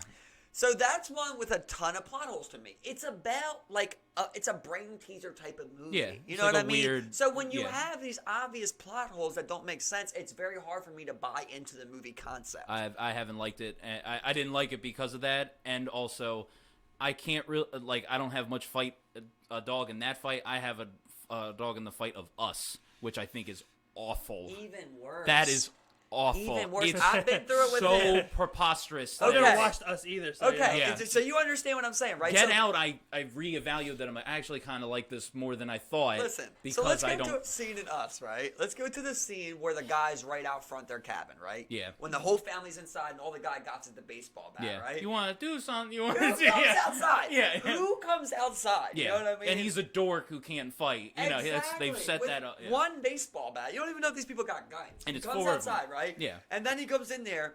Remember the guy comes up, they like barely can't shut the door. Yeah. And the guy comes in and bulls his way through because they opened the door again. Yeah. Meanwhile, right, no one's worried about covering all entrances, right? It's just little things like that's what I'm saying. When it's a movie like that, like I pick it apart like that, because I'm expecting you to be like, you're trying to put me in this scenario. And I think the reason you might be picking it apart is because that's who he is. And I do it too. Because before you go into a movie, that's the thing I hate about like media in general. They hype it to that. They called it like the scariest movie of the last 20 years. And when you have that in your head before you go in, it's expectations with anything. If you go into something, think someone's telling you it's great, and then you see a movie, 99% of the time it's not going to live up to what they say it is. Yeah, and like with that movie, it hurts. It hurts. It's just it'll kill it. But yet we have the movie as receiving high ratings, lots of awards, whatever. It's considered a great movie. So it is. Movie. Like I don't know. I remember. I don't know how clearly you remember the movie, but like, do you remember when the little girl takes off?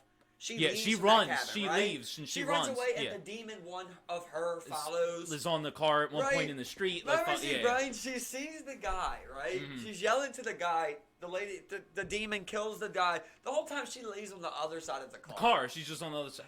And the thing hops on top, and she tries to go around it. Yeah. And then she runs back to the cabin she just came from. This kind of stuff, I get it, as you can see, I'm a horror movie fan, as you can see. Bro, Freddy Krueger and Mike Myers and Jason, they all got less plot holes than that movie. The issue, and I get the points you're bringing up.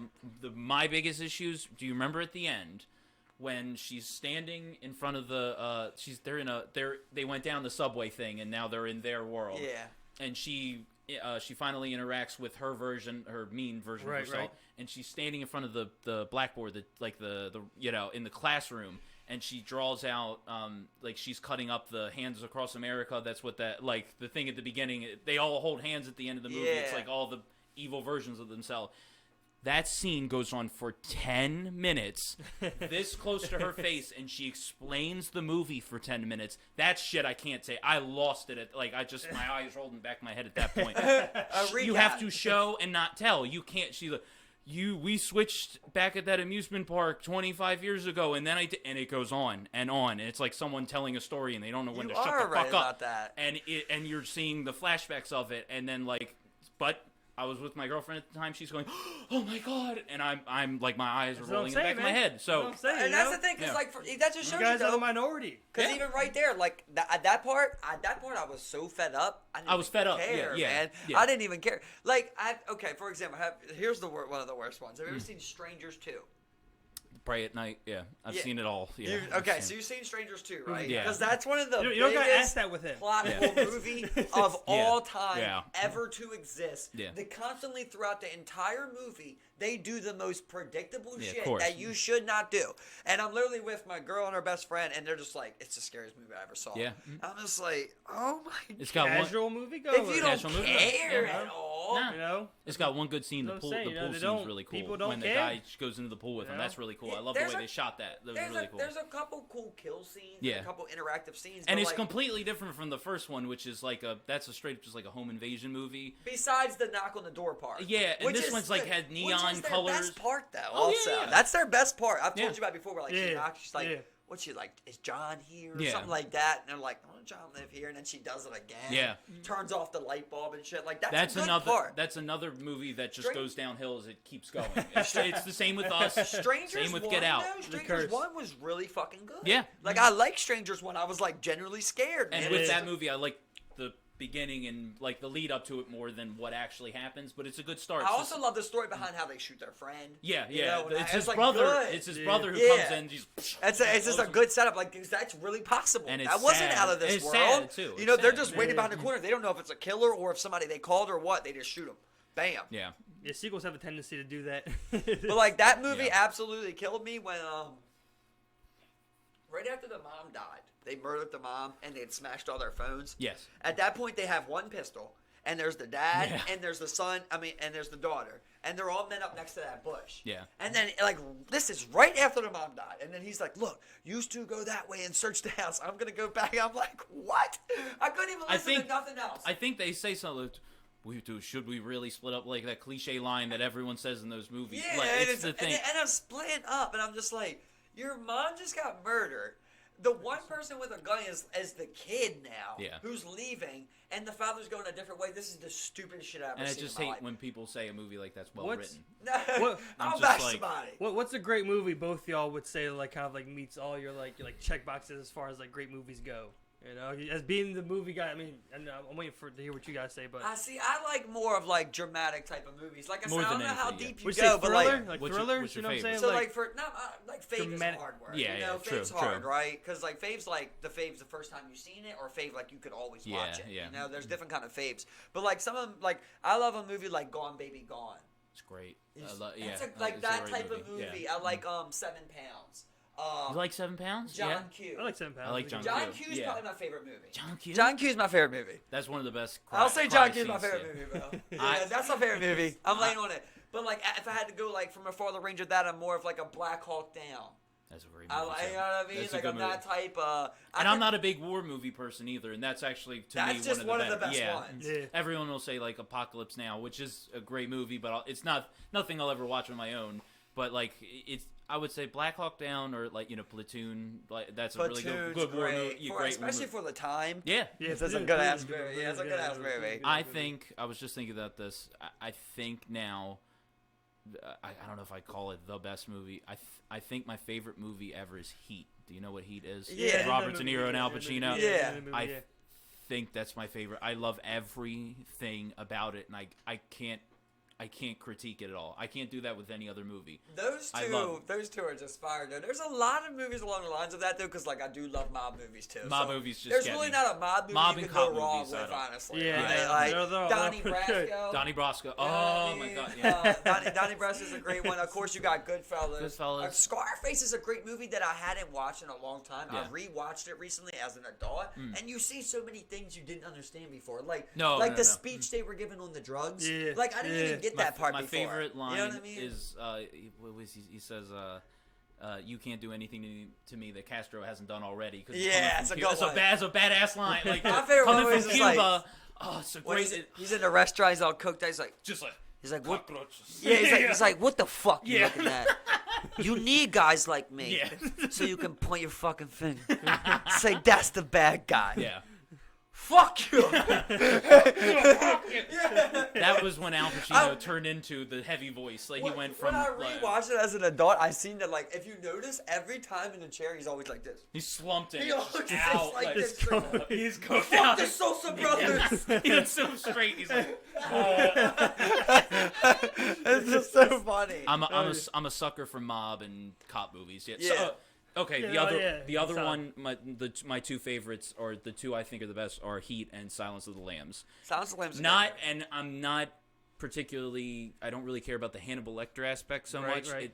It's a cool part, But I just like watching Jodie Foster become a cop, basically, or a detective in that movie. As she's my favorite character in any movie ever. And I've seen that movie as a kid and stuff, but as you see stuff when you're older, I'm like, I could watch her just do whatever for the rest of time. Those are the two that... Jodie Foster and Silence of the Lambs. I can't... I swear to God. Jodie Foster and Silence... I love her to death. As they moving forward, I'm just gonna be like, "Who's your Jodie Foster and Silence of the Lambs?" Angelina Jolie and girl interrupted. Ask him anything. Who's your Jodie Foster and Silence of the Lambs of foods? Like, It's your food. who's your Jodie Foster be? Just like, I think the best movies you get attached to the characters, and I could. She's just the best. I love her in it because she's vulnerable at the start, and then just hardens and learns how to do it. And I those two I can't critique in any way. So I guess I put them my favorite movies. What about you, Steve? Yeah. What would you say? What are your favorites? I don't know. You have the biggest collection. As far as my favorite, I mean, one of my favorites I get it that comes to mind immediately is Inglourious Bastards. Oh my God! It's in the my movie repertoire is very shallow. No. You know what I'm saying? Like there's Inglourious Bastards. I like the movie. What was it? Crash. Is it Crash? Like Crash? With, who's that? Is that Sandra Bullock and all? Yeah, exactly. Yeah, Crash is a great movie. Yeah, that's a good one. I feel like it's I've an seen ensemble that. cast where like 8 different things are going on at once. There's cops and she's racist. She's a racist in the movie.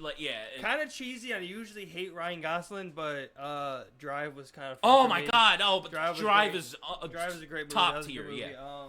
I love that synthwave shit. I love it. I mean, you know what I was thinking? He does not have bad taste. Time Machine. That was also fun. You like Time Machine with Guy Pearce? Time Machine's a great fucking movie, man. With the really white, pasty people at the end. I've never seen that. That's an obscure one. It's a great movie. Time Machine. But that does remind me of like Truman Show. I love Truman Show. Yeah. But you know when I was sleeping on a sports movie? My favorite sports movie, Friday Night Lights. Oh my God! Bro, what a Either movie! The movie or the show. I'll do both. Yeah, I love the movie more. Fucking movie! The way that they built up that final ending like that. Yeah. To see the team go through that progression, like it was more than a sports movie. Yeah. And I don't want to go too corny, but it kind of had like a Gridiron Gang type of feel. Where it wasn't only about the sport. Yep. Oh, I love it. Family, the brotherhood.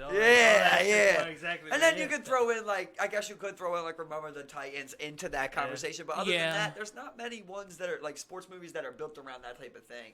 I don't think this is like an amazing movie or anything, but I love, in terms of sports, I love, you see Coach Carter with Samuel L. Jackson. I love Coach Carter. I forget. I love Coach There you go. That's a Coach good movie. Carter is the basketball Friday Night Lights. I love it. Yeah, that's simple as that. Coach Carter's awesome. Channing Tatum's in it, a young Channing Tatum. Bro, you know the part I love? Remember when the Afro dude sees his boy getting shot? Yes. Comes over. That's just a good scene. Yeah, it's a sad scene, but it's a good scene, man. And he's the one that has to do like 1,000,000 push-ups. Yeah, he's like, I just went back on the team, coach. I went back on the team, coach.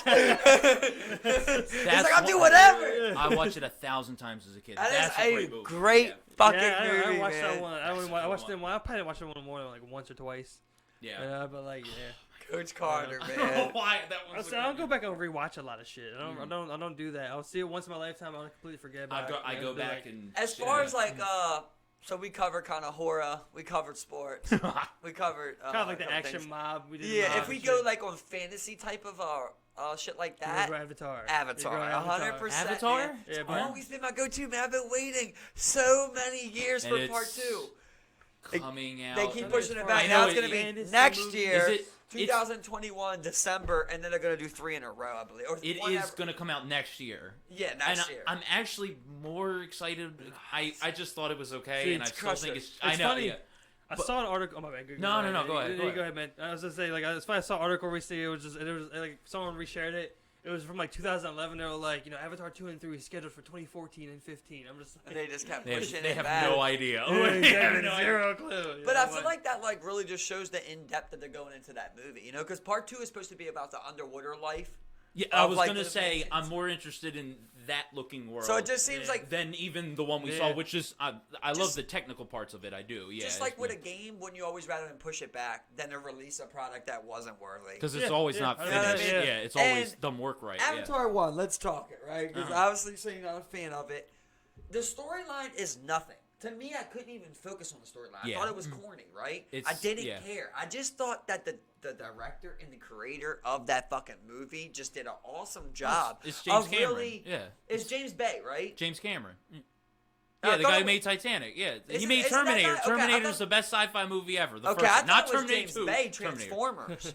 No, Michael Bay. No. Michael Bay, right. Gotcha. James Cameron, man. Well, I just thought the creation and the idea of that movie to create so many things that you've never seen before, right? That's the hardest thing for me to say. That's all he's ever done. If I said like right now, come up with a new flower. Right. Like, that's difficult. You know what I mean? They came up with 1 million of them. Yeah. Like, there's so many things. They obviously follow, like, a Native American type of retrospect it's basically, I don't know if you've read the book or see it's Dances with Wolves with Kevin Costner. It's from the 90s. I've heard of it. It's a 4-hour-long movie about Native Americans and settlers and things like that being in there. It's the exact same plot, but then you just put like, aliens, put on top. And you give it a little it's the same story. Exactly. Same thing. Exactly. Yeah. But I just thought it was such a beautiful movie. Oh God! Like visually, the most pleasing movie I've ever seen in my life. That's one thing that like really sells me on some movies is the world building. Oh yeah. It's like me being able to be like, okay, this is happening, and there's this whole world that like they're in. Whether like that world right there is like they're in this like even though maybe even only covered maybe like a quarter or half the planet, like the whole time I'm like, what's the other side? Oh yeah. Like what are the other life forms in the universe and shit? Like for like one of my favorite anime series of all time, Avatar: The Last Airbender. It's a similar thing. Yeah. The world building that they do and able to like reinforce that like this is the world that like you're in this movie. Oh yeah. Is fucking awesome. Is there like 5 seasons of that or something? Or was there more? I think it's 4 or 5. 4 or 5. Yeah. I've seen that. It's I think that's why people like Star Wars. Star Wars, same thing. The world building. You go to so many different planets. Yeah. You expand. It's like you really can see this huge universe in front of you. It's something special to create something that's never been seen before. No, it's hard to do that. Like it's hard to create anything that's never been seen before. Yeah. It's hard to portray so much detail in a 2-hour span of like this enclosed space in this world of the movie that when you can tell so many details in this one frame about the whole world, it's like crazy, it's really like I'm saying the minute details that like they think about and like that's what is like awesome about the art of directing and like making there's good writing, but it's up to the director to really interpret it and really like take it from there and like really sell home those like main points that they want to in that type of script. I always think the writing is the most important, and it's very important, and I lean on that side. But at the same time, if you don't execute it right, it's not. It doesn't matter how brilliant a line is or whatever. It's just not going to come off right. Like you got to have a way to actually make it. And the shit that they do in these movies, like they were like us, like they had this like. I haven't seen the movie yet. 1917, I think it is. Yeah, I still haven't seen it. Yeah, it's coming out. But like they had like the show on YouTube that they released, how they had this one scene running down the beach, like how they created this one scene in one single shot with the bombs dropping. Yep. Yeah. The whole explosions going off. The whole movie is not technically, but the whole movie is one shot. But they shoot scenes and they make it seamless. So there's never a cut. It's just like the movie starts and then they run this way and then it goes this way and it goes on for 2 hours. Yeah.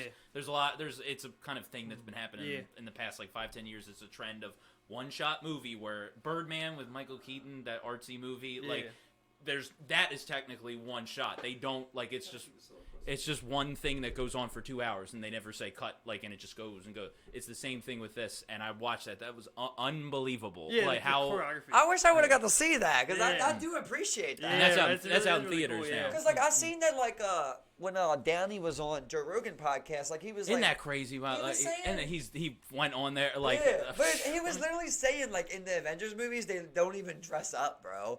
They're just come wearing whatever they want to work, and they literally just act out the scenes. Everything is CGI. What I was shocked about. Everything. Not only that, because he had like a little Iron Man at the start. Like he said at first, yeah. He had but a then little he Iron said Man eventually thing. he's like, "Can I just take this off?" They're like, "Yeah." He's whatever. like the only one wearing it. Yeah. The crazier thing that I didn't know was he had an earpiece in, and they would say At his times. fucking lines. Yeah. I'm not gonna knock. I love Robert Downey Jr. But he that was is just crazy, saying right? lines that they feed him through a headphone. Yeah, that's so weird. Robert Downey Jr. tells you, "Hey, you're feeding my lines." What do you do? Yeah, But exactly. You know, I couldn't believe it. I'm like, holy shit. And it's like the thing is, it's not like his lines were super complex. No, Yeah, but he's no, just yeah. he's a smart Yeah, aleck. yeah, He's a yeah. smart ass. What's he got? What else? Exactly. You know, It's like 4 sentences at a time. I Like, couldn't believe it. That it was he pretty much just like seasons of smart remarks. Yeah. That's all he is. Yeah. That's all Iron Man really was just a smart remark. Yeah. Like, it just, They've all got one personality trait, but I do like those movies. And like, so. like Oh I yeah, I love Iron Man's my favorite one out of all of them. The first I one. think Iron Man. The I just first think one. the sequel. Period. If you go to any sequel, if you name any of the sequels, I think Iron Man has the best ones. Yeah, I like the Hulk. You know, I like The Hulk is good, but they I like switch people so many times. Well, I'm talking about Every like time you throughout, turn around, there's a like, new guy like playing. throughout, like Mark Ruffalo as the Hulk. Yeah. But then I did have the problem of like now it's how like they were talking about it on there, like Smart Hulk. Like, how is there Smart Hulk? That's not supposed to be Hulk. Yeah, That is true. Like, Hulk is supposed to be the uncontrollable force. I think Yeah, that's- yeah, 100%. I Yeah. think that's the most debated thing, like with the Out of all with of it. Endgame. Well, I that's the thing, think there's- it a lot. Like half the people There's like so it. many things in this movie that aren't canon. You know, that aren't. They made it up. That's what Yeah. I'm saying. Like, they didn't have it in the comics. So I mean, it's like Which I'm is- going off of like they're making I like hundreds this. of You know? dollars. Yeah, which is kind of what you're supposed to be doing. Exactly. Like, exactly. you yeah, know? I get if you don't like this is. What's the point of you like? Okay, let's say right now, someone hears. Is he going off? So let's say someone hears. God, I hope someone's not there. Someone hears Tokyo Rose, right? Yeah. And they go, "I'll give you $20,000 to have that song." Mm-hmm. Would you do that? Give so they can use it for stuff. It's like, their song now. They own it. Oh God. There you go. Ding, It's all ding, good. ding. Yeah, it's all good. I'd It's a tough one, ain't it? I wonder if I could figure out how to get like residuals. You know how you'd like Oh yeah, over time. You have to negotiate. Yeah, exactly. Because yeah. I think I make a whopping. I'm pretty sure I make a whopping 3 cents a month from all the music I've made. Like when you distribute 3 music, cents? I'm pretty sure I'm at. Damn. Like there is no budget here. That you know. Honestly, at this point, I would probably take You would 20. take I that think 20 yeah. grand? It's one song, and then it somehow if they're gonna use it, that'll give me more exposure anyway. And then No, but it's their song now. It no longer says Jordan Jackson. Nothing along with Jordan Jackson no more. yeah, the only thing that would suck is if it got super popular, because then all the streams and shit go. Could have up. made a mill. So that's where. Yeah. Oh God. Yeah, that's the thing. I don't. I think, And I think you just met your agent, buddy. Like, Let's make some deals now. Let's make. What I'm wondering is like how much you gotta bump it up to where it's not even a debate no more. Like 40, double it. 40, it's over. Thanks for the 40. I could use 40K. Are you shitting me? I know everyone could, but like, holy shit, 40K. Yeah, I'd do it. What am I gonna be? The only way I'd get big is if they put it in some stupid TV show for like 15 seconds, and then people go, "What was that song that was playing in episode 7?" And that's how it's gonna happen. True Yeah. life. It's like- True life, yeah. Yeah. I'll be in season 3 But of you. Just how watch bad would it be if like you wake up a week from now and that shit's just number one on the chart? that Of fucking and- Ed Sheeran singing. Yeah, like Exactly. That's what I was going to say. It's like Billie Eilish. It's like she's won a Grammy singing that song. Yeah, Oh. Grammy dog. Oh God. It's just No. like, it just says written by Billie Eilish. It's like, oh. You gave up the rights, man. What are you gonna do? What you gonna do? Like, oh God. Yeah. 40 grand. You're 40. You only got 28 grand left Yeah. already. You already spent 12 grand. The thing with Twitter is I could go like, look, I have the receipts. Like, this album came out in 2017. You know, or you definitely get NDA. They don't get NDA. Billie Eilish lawyers got to set up. They can be jam your ass with so many lawyers. Yeah. Oh, listen here. If you want to do that, you're going to be in debt. You're not going to enjoy the pretty grand. You're coming at Billie Eilish. You're paying lawyer fees now. Eilish Gate. Like, it's going to be. You better have Ed Sheeran blackface photos or something. Oh, You better have some shit. I got to have leverage. You better have something in your package. I want my song back. Could you imagine he ends up winning the law case, right? But when he sings it, no one cares. It's like, they don't. It ain't even a good song no more. Now Ed Sheeran ain't singing who's it. this Billie Eilish cover band? No, I can't believe it. That just means so what about if, like, let's say Ed Sheeran's like, I like you, kid. I'll pay you $50,000 a year to write songs for me. Oh, I do it. Cool, yeah. That's Yeah, cool, sure. He Yeah. gets credits after that. You get credits. That goes. No, bro. Yeah, No. Oh, I'm a ghostwriter. Yeah, you're a ghostwriter. You don't get credits for ghostwriting. Oh, that's still good for ghostwriting. You can probably $50K. Yeah. that's your plug into the songwriting world, bro. Yeah, I'm thinking of $50K. $50K a year. That's a done deal. At that moment, you make a website. I'll sold one song to Ed Sheeran, and then you just it can't be mentioned. It can't be mentioned. It's fully. It's all lawyer style. You're ghostwriting. Everyone knows who wrote No, everybody doesn't know everyone, bro. Not everyone, but you can get something. You can get a little something in there. Yeah, I think it'd be against the law. It's gonna be in the framework. Bro, people know that. Like I said, there's that one song by Rihanna.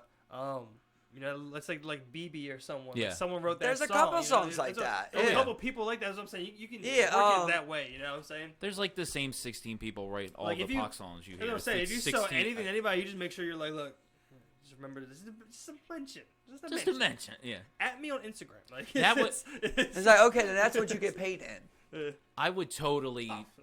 That's why I like the band idea. I would totally write songs for someone else to sing. That'd be perfect. I did this out of necessity. So you like that idea? I love that idea. That's cool. I would love being songwriting's dope. Yeah. me to the right, or I'm playing guitar while someone sings the song I wrote. That's perfect. Okay, so you still want to be a part of the band? Now. That'd be I'm doing the band thing now, and then doing my stuff on the side. Songwriting guitar. Well, doing the band, I can see it, but like for me, like let's say like anybody, let's just say like whatever artist you want to say hires me, they're like, yo, I want you to ghostwrite for me. Like it would kill me to be writing songs and hearing this person perform it. It would absolutely murder me on the inside. It would take every bit of pride I have. It would depend on who it was. Like, I'd be pretty stoked with Billie Eilish singing my song. Yeah, the ego thing. Yeah. You're just crushed. You're just like, this is something I wrote. Like, this is personal, man. And now you took it. And, and you're portraying it as you. The only thing. And these people like it. Yeah. It's like, it's everything I want and I also hate. Like, if you're a part of a band, you like that band, you're just like. With a band? That's what I said. With a band, I'd be like, hell yeah. If you got a better voice than me, here's some good lyrics. I get that. But I would hate to like be on tour, with somebody and they're just like, yo, you just write my lyrics for me, and then I write lyrics. I never get no credit on it. I never get. And that's the big thing. But it changes if you get credit, doesn't it? Oh God, yeah. For me, it doesn't. For me, it doesn't. I would financially it does, but if that doesn't fulfill you, then it would kill you. Yeah, it would kill me more than like a normal job does. You do it for a little bit and then start going on out on your own. I would say pay me half just to modify your songs. Like, you know what I mean? For you to have say in it. Pay me $25,000 a year, and I'll look over your song at the end and tell you what's corny. I'll edit it and stuff. Yeah, that'd be cool. Yeah, but I don't. For $50,000, I feel like I'm gonna make it. And that's all the producer. I'm gonna write some shit. And what if I write 10 songs this year and like 8 of them are top 100? Yeah. I'm just like, I got the worst deal of all time. If one of them's top 100, you get in a hot top streak. 100 because it's Billie Eilish or because the song you wrote? It's like that's what I said in the beginning, like the Ed Sheeran thing. Like, you don't know. Well, again, say if you guys came up that way, it's like, let's say you joined a band, you were songwriting for them, and your band came up that way with him singing them. It's like, it's probably the sound that he produced, like his take on the song or your song. I really could be attributed to it. It's like. It's your personal memories that you put in that song. But that's the thing. That's how attached you are to that song. If you're the thing. If you're writing a meaningful song, you keep it. You're probably not writing that. You imagine you put all that. You put it to the side. Yeah. And then one day Ed Sheeran's just like, "What's this, Jordan? Yeah. What's this, Jordan? All your bangers? Jordan, you're keeping all your bangers for me." So it's like how some people write books, but like there's other people who are better at narrating. It's like you keep trying to give Ed Sheeran a song song that's like moderately good. You don't want to give him a top 100, but you don't want to give him something he's not impressed by.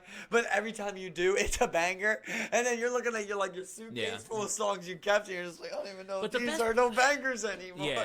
I don't even know what the bangers are. I don't know. Like the best pop songs, if you like read about the history of them, they worked with the producer and made that out. Like everyone knows Michael Jackson. Like Billie Jean, Beat It, all that kind of. They're like banging pop songs. Like they're top tier like radio songs. I know they're played to death, but they are like the god level of song. Right. You know, and that was because him and Quincy Jones, they like wrote lines together and they did that. Like the songs that someone just writes and they give to Pink.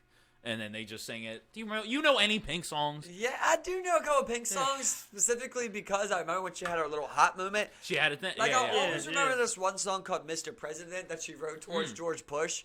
I just will never leave my mind for some reason. I remember like when I was like 12, 15, I would watch like a lot of VH1. Oh top 10 or whatever. And it's so fun. And they always like every song debut. Oh God, I remember which one. So like one for me for Pink was like the Rockstar one, where it's like I'm still a rock star. Yep. You know, it's like all that. I that's what's like. She didn't write any of them. Exactly. She didn't write any of them. Songs that like literally those people have been not making songs for years, but I still remember like Kobe Kaye, Bubbly. I still remember seeing that debut, man. And it just would never leave my mind. I was like, down in my tub. But it's also because you heard, if you watch the VH1 like I did, you watch it every week. And that was like another one right there was Jason Mraz, I'm Yours. Yeah. Like that was, they came around right around. Then they did a song together. And even like Daniel Powder, like when he came up with like Bad Day. Oh, that was on like that Bro, forever. What about I got a pocket full of sunshine. Natalie. That was so big. Natalie, I don't even know. You don't even know. Natalie. It was Natalie something. I don't even know. I got a pocket full of sunshine. She had a lot of hits. She had a lot of hits too. Did she? Yeah, she did, man. She was always. What else? Can you name another one? Oh, this is bugging me. I can't remember, man. But she had a couple of them, man. I just remember always. Jamie, look that up. It was Natalie something. Yeah. This is the kind of stuff I gonna have to Google real quick. I just got to pull it up. It's just funny how I remember literally watching these songs debut. I feel like that's the only reason I remember them. But I think why it sticks in your head is the Bubbly song. Natasha Bedingfield. Okay. Yeah, she had a couple. She wrote that. It was gonna be a commercial jingle. And she wrote that, she wrote Bubbly. Like, someone didn't write it for her. And I just think in your brain you can tell that someone wrote something on their own, I think. Because nothing else sounds like Bubbly. It's a good weird song. It's just like it reminds me of like a country You girl. still remember put respect on Natasha's name. Because remember she had Unwritten? You remember the that rest one? is still unwritten. Yeah. Yeah. I don't remember it. Still unwritten. Yeah. I kind of remember, but I feel like it's not these it. words are like a window, like to the church doors, something like that. I forgot how it went. Open up the dirty window. Exactly. Yeah, but you remember it like that, just like that. And I haven't heard that in God knows how long. Yeah. Yeah. Oh my god. Yeah, exactly. Yeah. I got some of the melodies. I gotta cover that one. I didn't even know. Well, I think Unwritten. I was doing Unwritten for the other one. I mean, But these words, I don't know, man. They're mixed together now. That's what happens with pop songs. All American Rejects. When I see your face. When I see your face. When I see your face. I'm gonna give you hell. I'm gonna give you hell. That's what it is. Gives you hell. Yeah. Gives you hell. Yeah. And man, all those VH1 hits. Yeah, the VH1 joints. But they used to really pick up a lot of those indie, people, you know, like the All American Rejects. I remember they just came out of nowhere. You just see them on TV one day. You're like, exactly. What the yeah, exactly. Yeah, you know. So what are some other bands that inspired you?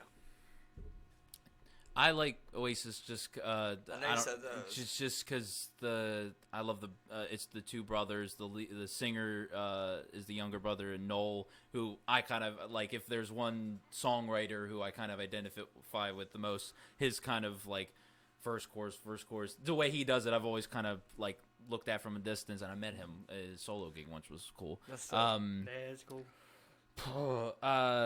Them. I love the Smiths. Do you know the Smiths? Yeah, I know they're an older band, but yeah. How Soon Is Now and This Charming Man. The Smiths. I love the Bee Gees. I love disco stuff. I love I'm on a disco kick. I was listening to Staying Alive over here, and I was driving 80 miles an hour. Just I loved it. Do a little coke, dude. Like,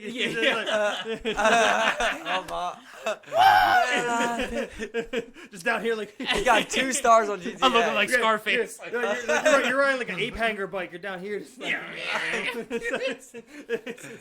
It's I go in. I don't know about you guys. I go in to. I'll listen to the same thing for a month, and then it goes, and then I do something. Day, all right, let's go over categories. Day, Favorite rock band.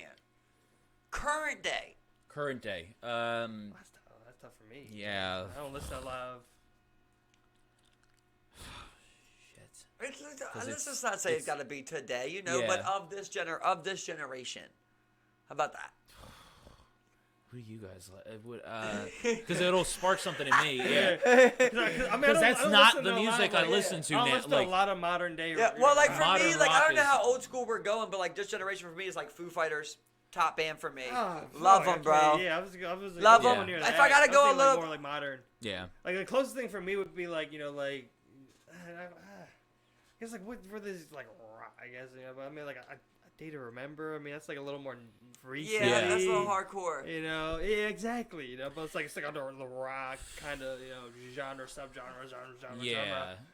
Branching off. But I mean like I don't know recently a lot. Like me recently, like I said, I've been into I've been like I don't know if you ever heard of like Masego or I think it's Masego, something like that. Oh yeah. There's a guy named I haven't heard of them. There's a guy named Timmy's, and Saigon. That's another guy I've been listening to. It's just instrumental voice shit, Yeah. It's like that's all I've been on. I know what you mean. I know exactly what you mean. Honestly, I like the more. There's a lot of, I guess you'd call indie stuff coming out. There's some really cool. I think lo-fi bands. There's a band called Chastity Belt, which is awesome. The Beach Fossils are great. They're that washed out kind of I don't know, new wave thing. Yeah. Beach Fossils, band called Palace that's really good. But then I listen to like dance stuff. There's a band called Jungle. You ever heard Jungle? Like that kind of stuff. So I love, older band, Oasis. Yeah, and they're not the best band in the world, right. But they're like I can listen to everything. Right. But if we're going old school, you got your staples. I love the Beatles. I love John Lennon and George Harrison in particular. But early Pink Floyd, I like the Pink Floyd everyone knows, but they had that stuff before their singer burned his brain out on acid, which is I love that stuff. Yeah, this is cool. early Bee Gees is really good. I don't know why I love the Bee Gees. Love it. I love dance stuff too. But I guess if we're gonna say classic band, I think 1968, 67 to like 1973 Rolling Stones. Yeah. You can't top it because you have the albums with Gimme Shelter and all that. Like it's that it kicked the flower power thing in its face because I don't really like the hippie stuff. Like I like Jimi Hendrix and that kind of stuff, but it's not really my thing. Like that edgier Stone stuff at the end of the 60s, like that has so much balls to it that like you can't beat it. I know the Stones, everyone knows them, but you can't get better. Stones old school. I love the Stones. I'll tell you another rock band that I've always loved, man. For me, it's like Foo Fighters and The Fray, man. Oh, The Fray. That's The Fray? Yeah. Man, you want to talk about like that's probably my 2 favorite bands right there, man. Oh, another recent one. Is it? I think Hosier. Oh yeah, he came out with an album. Second album. If I had to go like old school like that, man, that's the more recent one. I definitely got to go with the Guns N' Roses, man. I just think that they had so many great songs. Yeah. It's hard to even. For me, it's like. It's not even close. I like a crazy front man. So when you have someone like that, like he just walks out like a. People talk like AC/DC though. Nah, you know what I mean? It's like it's not even close to me, man. I'm not even like the best rock fan of that era. No, like, I'm not. When you see Guns N' Roses like hit list, that doesn't compare. I've always been like on like the more like it's like I guess I mean like Rage Against the Machine was cool. Yeah. Rage is definitely great. And they're making a comeback. I always thought that they were like I remember like just watching a couple of the performances, dude, just like chilling like a polo with like jean shorts, but he's just so angsty on the mic. Oh my god, yeah. I bet you do what they told, huh? I bet you do what you told, huh? In the polo, just like I'm just like, that shit was so hard when he was saying that. You ever seen that live? Yeah, when he's just got all them fans and that's there? why I was geeking. I bet you do like it. He's in a polo with like jorts. And he's just like. Yeah, really is how he is too. He's got like that curly ass hair. That's I'm just like, you look like you do what you told her in that song. Like, you know, it's buttoned to the top. Like, it's just, you even got popped yet. That song has so much energy to it, though. Bro, I love it. Like, I like listening to the live version of that more than anything, you know, because like he just sitting there. That happens with a lot of songs too. The live version is way better. So what about let's say country? I don't do modern country. I don't know anything about it. I'd be out of my depth. But I like the Allman Brothers band, with Melissa. And, you're way back. If we're talking any kind of Willie Nelson is banging. I love Willie Nelson. What about Cash? Come on. I'm trying to. I don't know if you'd call them country. The band. From the 60s, they're called The Band. They had The Wait, the song The Wait. I've never heard that. If you heard that song, you know it. Like, you've heard it somewhere in some TV show. That might be it. They do have country in it. They're the best. Advertising with that band name now. The Band. They're called The Band. Like they were Bob Dylan's touring band when in the mid-60s when he was huge, and then they branched off and did their own thing. And they're like a country bumpkin kind of thing. Yeah. They're my favorite. You gotta check them out. I'll give you even like weirder band name. Like there's a band I know, like someone I know like recorded for them. They're apparently a pretty big deal actually. But like their band names, like that's what it is. Like it's a sound effect. Yeah, it's like it's like that's what their band name is. I don't know if you guys. It's like tonight we have. But did you guys ever see like with Led Zeppelin? Like, apparently, like, most of their songs are stolen from the cover band. Not the cover band, but their opening gig. Their blues songs. They had a different band that would open for them, and apparently they stole a lot of their songs. Specifically, the first album is... That's fucked up. It's all... It's not literally, but it's all covers. And then they just, like, add guitar to it. That's so fucked up, man. The difference, I'm not a giant Led Zeppelin fan. I don't know why. Like, I like about a handful of songs, but... After I heard that, though, I'm like, I feel like that's it's like rooting for the Astros. Yeah. Like, you just cannot do it no more. The Stones did the same thing, but they covered blues songs that they liked. They were gonna stay a blues band. They weren't gonna write songs, and then their manager literally kicked them in a closet one day, like, Mick and Keith, write a song, and they wrote one of their most famous songs like in one go. They wanted to be a blues band that showed British people what American blues was. That's all they were going to be. So they say, this is from so-and-so, and they do a blues song. Led Zeppelin just took like 10 or 11 songs and just like turned it up to 10, and then it was their song. There's no songwriting credits to the blues people. Like, that's some people have a sour taste in their mouth with Led Zeppelin. No, that's definitely sick. But how the fuck is that guy still touring? From Rolling Stones. I mean, how all of them are. There's you gotta make money. I mean, you know. Bro, you've made enough money. Maybe. I think they were the first corporation that was a band too. Like the mouth, like the lips, the Stones thing. That's a trademark thing. Well, like Stone Magazine is still a thing. Yeah. I'd imagine that they would get money for that, right? That's their magazine. Yeah. So I some bands, the more you know about them, it can kind of taint it. And I wasn't a Led Zeppelin head to begin with, and that I was just like... me neither. Yeah, I'll get down with a lot of... Stairway to Heaven is like complete ripoff of some like Latin song. Apparently, the riff, ding, dun, dun, dun, the whole thing is like he took it like note for note. You kind of go. You guys ever watch that documentary on Netflix now, like Searching for Sugar Man? I know what it is, but I haven't seen it yet. Yeah, it's a guy that made a song, right? Yeah, it was awesome, man. It really was fucking cool, man. I'm gonna check that out on Netflix. It really was cool. That's been around for a while. I know, that might be like 10 years old at this point, or so, or at least a couple years old. And I'm meaning to see it forever. That's a good one. Well, it's streaming now, so it's like, cool. You know, it's like, so I remember I watched it, you know, it's like, it was awesome seeing that guy like perform for the first time. Crazy, and and just like, and everyone's just like, oh my God. And he just like. Yeah. And like he's like literally just like he's so fucking popular. Like I forget he's like from like Argentina, but he's like big in like South Africa. Yeah, like, it's just, that was his following. Fucking superstar. Yeah, exactly. What is that one singer that's damn it, his name starts with an M. He's like Shitshow. He's like a white. A singer? Yeah. He's got that famous song. I know you're talking about it's like Matsuai or something. Yeah. He's got that famous ass song. It's like I don't know the song you're talking about, but I have no idea the song you're talking about. It's talking about like ending war and shit. It's a famous ass song. It's not African by Toto, right? It's not that. It's African by Toto. No, it's not that because it's a different. Definitely not. I don't think so.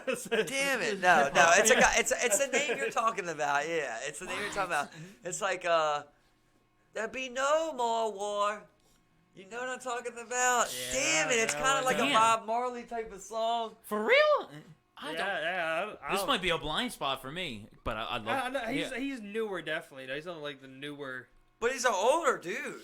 He's an older dude. Well, I mean, where the hell did I miss this? Yeah, what? I only know because I've seen the guy's name before, but I never listened to his music. That was always my thing. I never listened to his music. Damn, this camera keeps on fucking. Yeah, you see that? It's like that's funny because it's like we've always been good on like the camera being stationary, but now it just wants to fucking like just sway going on like on its fucking swivel. We got a ghost in the studio moving. Yeah, but isn't that guy like he's more of a DJ than I gotta look artist, at this. I have no idea. DJ. It's funny because he's having trouble finding. What the fuck? Yeah. Julia message. Can you not? You don't know how to spell it? No. Yeah, I got you, man. I got it. Oh, do you? What the fuck? No. That's not it. Damn it, man. He sings like a famous, like peaceful, non-war type of song. I'm gonna feel dumb because I might know it once I actually see it. Didn't know about the song. Now I can't think of like how to spell it, and like it's really fucking me up. Damn, he's like, it'd be no more war. I'm just gonna look that up. That's the only song. That's the only part I can remember. I know it's gonna pop up Bob Marley for that. But it's like, I swear it's like. But the point I was trying to get to is like he's watching a guy perform his song. Yeah. Like in a coffee shop. Matisyahu. Is that one day? Jesus. One day. Oh my God. And it came up directly with him. Nice. Yeah, that's what it is. One day there'll be no more war. Oh, he's not new. I've seen his name around. Yeah. Well, he goes. And he used to dress. And he might have been. He dressed like an Orthodox Jewish person. Didn't he have like curls in his hair? I never knew about. You never seen it. He got a big beard. I know who this is now, and I know the.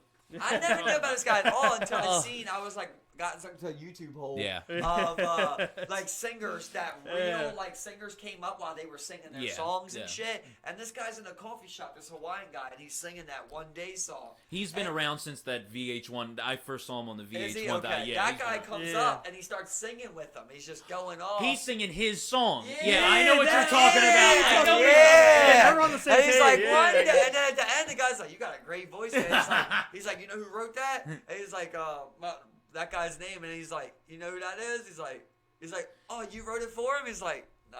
Because he's like, "Oh, yeah." I think in the video he's got like a shorter hair. He's got no beard. He used to dress like an Amish person. That's what he said. He's like, "You that changed." That song came out in 2008. It's old school. It's a little old school. Yeah. So when you walk up and you don't look like that anymore. It came out in 2008. I just thought that was so cool that like that guy's in that coffee shop at the time that this guy is playing his song, and this is like you can tell it's his special song. Like it's a specialty. Matisyahu. The other one, the other kind of video I saw that was, I think it was like a New York subway. Someone was singing "Dream On" by Aerosmith, and Steven Tyler walked up and sang with them. I'm pretty sure that's cool too. There was a time where it was set up, I believe, by Ed Sheeran, but there was a girl singing on stage on a wall, and he goes up and joins her. Yes, yeah. But I think that was orchestrated by the team.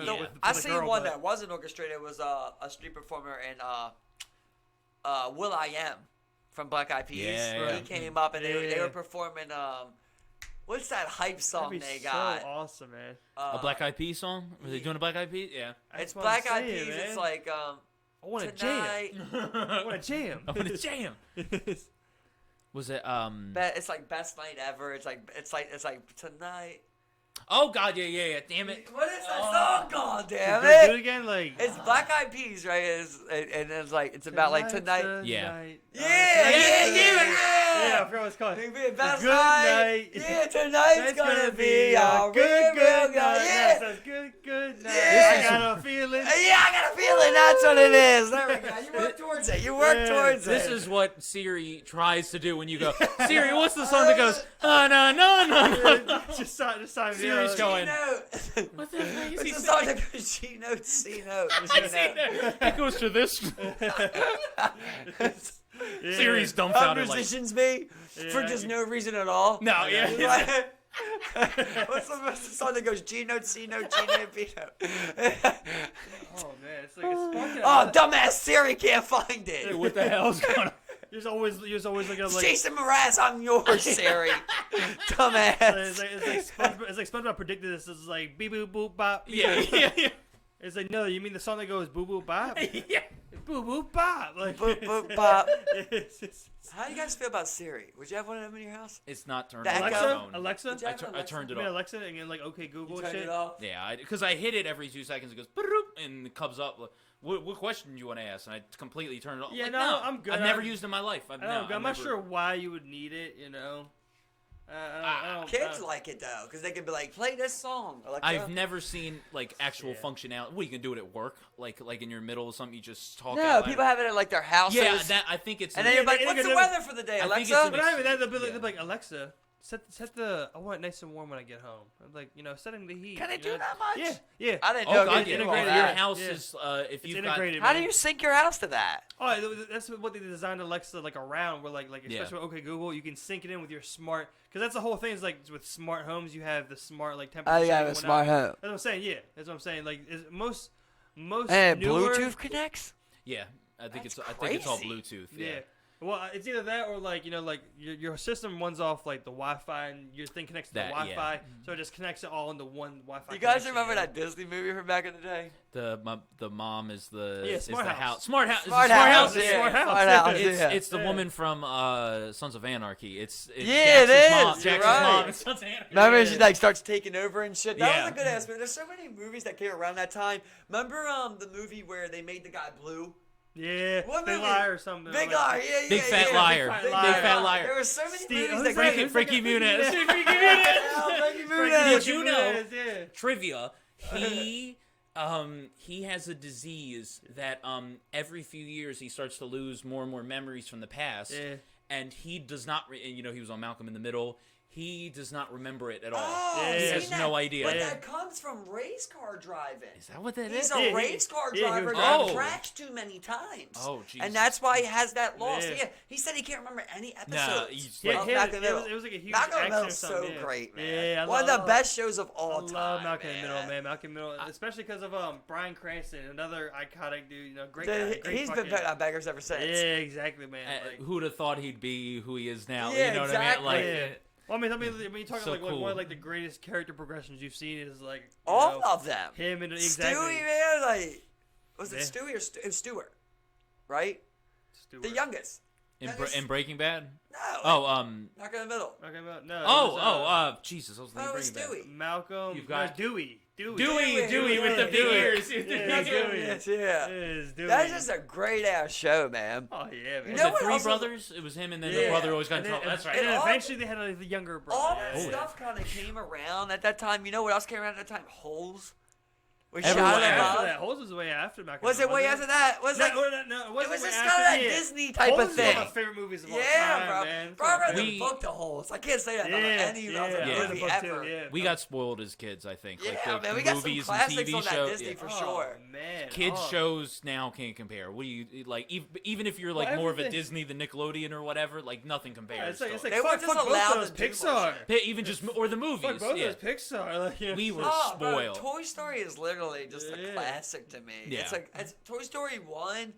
I After think- that, you can I always think go one's- debate, but like Toy Story 1, bro, I is think just it's the such best a one. great movie. Yeah, Toy man. Story 1 is the best. People either say 2 or make 3. awesome One. fucking movies. They make Yeah. great movies. I mean, they make great movies. Period. Like A couple bangers I was a kid was definitely that, and then we talked about Georgia the Jungle. one of my With Brendan favorites was Fraser. Yeah. one of my favorites, the more recent one was like the ones with the emotions. What was that called?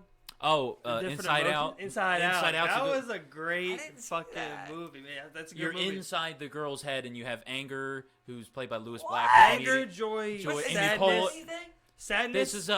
and like This on Netflix or uncertainty of anything? time. I wonder I don't if it's think on. I don't think so. Yeah, I don't It's a think based so. on. Yeah. It's like But I think it might be 5 years old at find this point. You can definitely 2015. find it though, man. You can definitely find it, man. It's a great You movie. know what was It's a kids movie, but I mean, like it's Pixar. You know, You know what was Yeah. secretly movie. good like that? I don't know if it was Pixar, but it was Adam Sandler. Remember with Kevin James and they did the Pac-Man movie. Pixels. Is that Pixels. Yeah. Pixels. Yeah. I thought that movie was gonna be so stupid. I watched it. I was like, you did what you Did could you like with it? this. Yeah. You did what you could with this. Yeah. Might not have been the best movie, but it still was you made a movie out of it. Another movie like Venom. Like I saw Venom, and like that one was like it wasn't the best, but for me it was like this is an awesome movie. I love Tom Hardy, so I love it. This movie.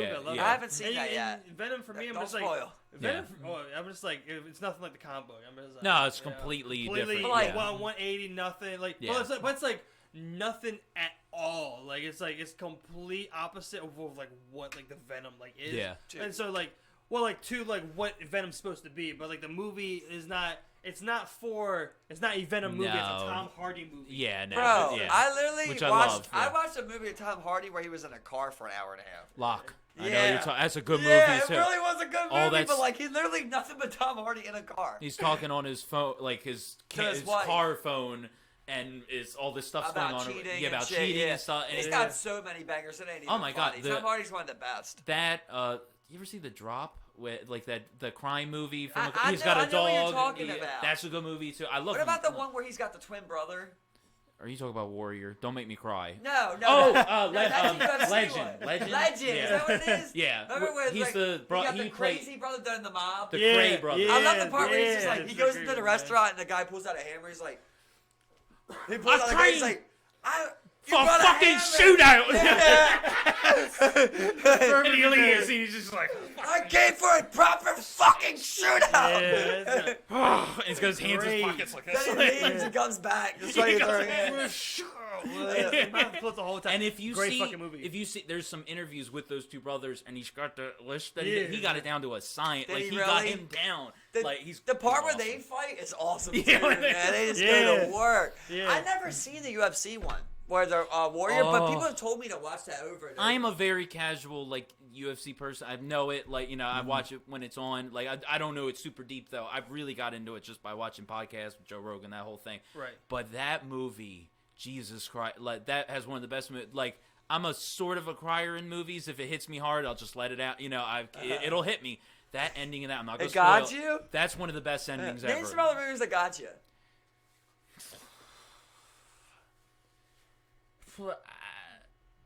I think some of these are going to be typical, but like, and it's not. This isn't the scene that everyone's going to think, but you've seen Forrest Gump, right? Yeah. Everyone, a lot of people crying when his mom dies, and it's like the last scene they have, and then a lot of people cry at the end when Jenny's already died, and it's the last speech he gives to her grave, and the feather flows away. My favorite scene, and the scene that gets me, is when he first meets his son. And he's sitting there and he says like, "Oh, his name's Forrest," and he goes, "Oh, he's like my name," he said, and then he's like, "It's because he's your son." And when Tom Hanks goes like, "Is he like me?" Like if he's, I lose it. Like just him. That like, is a great part that's forgotten. that kills me. That and You want me to tell you a part that I cried about in Forrest Gump? It's when he's trying to get into the schools. The president, the president ends up fucking his mom, and when the principal, and when the principal walks out, he's sitting on the bench and he goes, "Your mama sure cares about your education, boy." Yeah. It's supposed to be funny, but it made me cry just thinking about like his mom did that for him, and thinking about like how that could be a realistic thing, you know. That part fucked with me. Yeah, and that that guy like really power like fucking. Oh yeah. Fucking them. Yeah, it was loud. Dude, when he went outside, he was outside, bro. Like this was like. Yeah, and he's just like, "Your mama sure cares about your education, boy." And I'm just like, that's fucked up, bro. And when Lieutenant Dan shows up at his wedding with his Vietnamese wife, and he had been so racist for the whole after being in Vietnam, like he had been so racist, and then he has a woman of color wife. Forrest goes, "What?" He's just like, "What?" And he shows up. He's like, "Hi, Forrest." That kills me, dude. Like I'm a big soft. Fried shrimp, steamed shrimp, stuffed shrimp. Yeah, when Bubba died, like that movie's that's an easy one to cry. I tell you about the movie I cried the most about is my favorite movie that I told you, which is John Q. Man, that movie, Jesus, come on, just fucked me up, man. Like I was a young kid when I watched that too, and it still made me feel so many ways, man. The whole movie, I just was fucked up. Like once he gets the diagnosis, I'm just like, ah! I could be that kid. I was his age, you know. I'm like, it could be me. Denzel is the best crier. He's Denzel the best of is all so time. good at crying. The best crier. He can cry. Yeah. There's a compilation on YouTube of all. Cry his ass off. Yeah. Bro, I don't think I can make myself cry though. I can think about some sad times. Oh, I've done it to manipulate situations. I've never done it to that necessity. Whoa, Jordan's revealed all the secrets.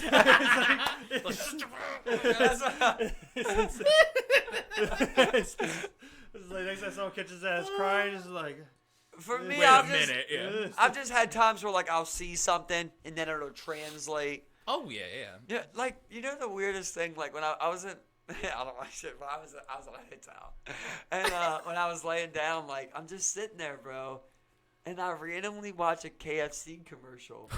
Right? And like Dumb my mom had just like sent me a text saying happy birthday. Oh, it'll hit, yeah. And I watched this KFC commercial and bro, I just started breaking down crying. Oh my god. Because I was literally thinking about the times of like my mom would take us to KFC and be like, get what you want. And then I sit there and think about like how little money she had and how like I would just order a whole meal, you know? Like the shit's not cheap. And then like it just made me feel so bad that I had ordered things before like that instead of trying to like oh, I'll just eat what you eat or something like that. You know, it made me feel just all this overwhelming emotion out of nowhere, man. Just made me cry. And it was like it wasn't even about that, you know, but like I connected it to so many things that ended up making me cry. Music does that to me too. So weird. You know? Music definitely, man. The wrong song comes on at the wrong time. Bro. You're like, your eyes are twitching. It's like that phrase song, man. I'm telling you, that phrase song, "How to Save a Life," man. Yeah. That song would get me every single time, man. That song fucks me up, man. Yeah, that's a really strong song, man. It will really pluck at you. Yeah. You know, it's like everybody knows someone. I catch myself just like kind of like holding it back here, just like. You're just holding it there, just like stay strong. It's almost like a sneeze, or you're just like you feel.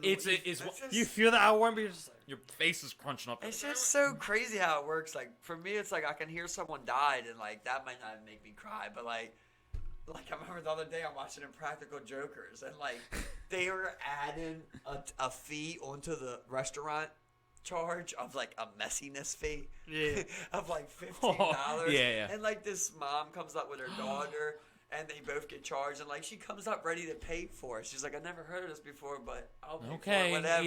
And bro, it just made me cry, bro. It just made me feel something like this woman.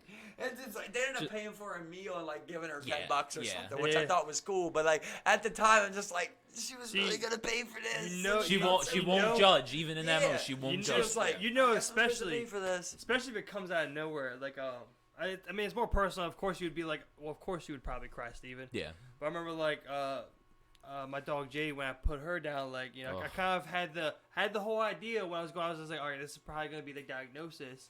You know, it's probably that time. And I remember even after they left out, they gave me the diagnosis. I knew what was happening. I was saying goodbye.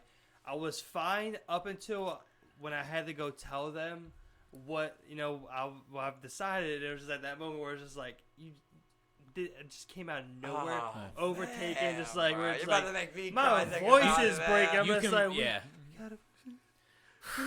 it was like, so how did they describe it to you? They were just like, pretty much the way it was going was like, one, it was like, you know, I just started working like a real serious, like a higher paying job. I still wasn't even paid that well. I didn't even have my car then at this moment, but I was working. And I remember like, you know, for one, it was like the cost trial. 2, she was also like 12. 3, it was like, they were like, look, what we'd have to do is a blood transfusion over the course. We'd have to keep her for a week. And I'm just like, wait, I don't know that she would want that. You know, she'd rather die at home with us. And probably she would be comfortable. Exactly. Be me gone for for a full 7 days. It's like getting a blood transfusion. You know what I'm saying? So I mean, like, of course, like there's other things in it, like where like cost and like also like they didn't necessarily like say that was like what had to happen, but it was either the blood transfusion or she just goes home and dies slowly. You know, so and at this point she was having seizures as well at my house. You know, so I mean, just like. I was like, it's just like, I think it's time to, for her, I kind of decided, I was like, I think it's time for her to go, you know what I'm saying? You could prepare all you want for it, like in your head. Yeah, I did that. We put my dog passed away last year, but we had already talked about putting it down. Yeah. And then it happened suddenly, and you do the whole like. How long did you have it? It was a tiny little dachshund, little wiener dog. She was 15 years old.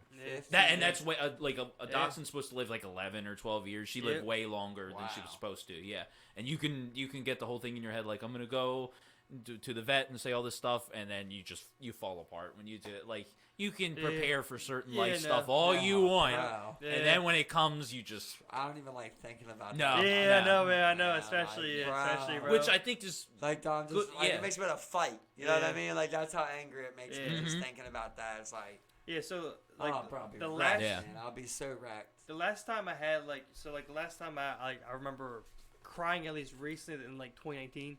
You know, like in October, my cat got hit by a car, and I found out a couple days later. And this was like my first cat. He was only like 6, so I only had him for 6 years. But you know, he was like the coolest cat I've ever fucking met. You know, and it was like I was fine when I learned that he passed and everything, but like it was like 4 days later, I didn't even get to see him or anything. So like 4 days later, I remember I found out that he got hit by a car by someone who had been there and they like taking pictures to try and like find the owner and let him know.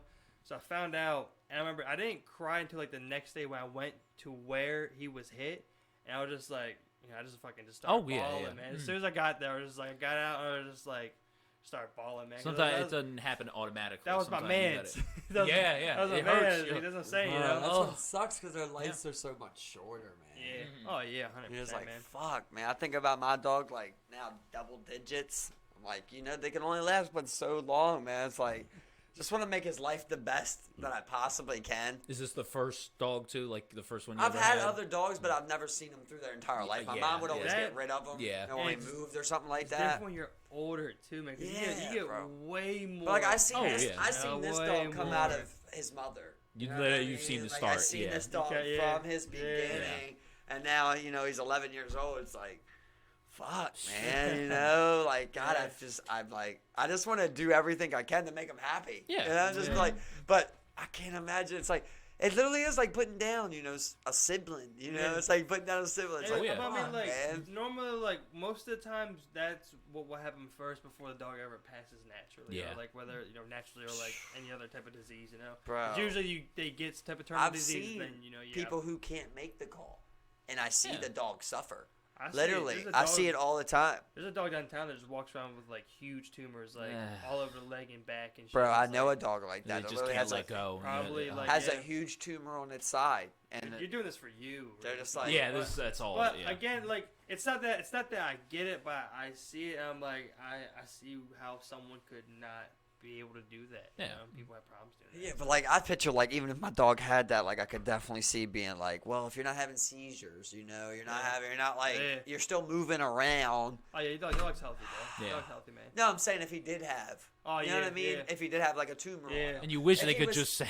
Like, you wish you could just they can't convey what they're feeling. Exactly, But because you want to be like, are you good, or you just want to call the raps? Yeah. Because like I feel like that's how I would be, Like if we do that with people. If I had a big, say I got a big ass tumor on my neck, I'd be like, look, I want somebody to ask me like, hey, you want us to just wrap? Like I'm 70. Yeah, exactly. You want us to wrap it up, or you want to try and fight it? Yeah.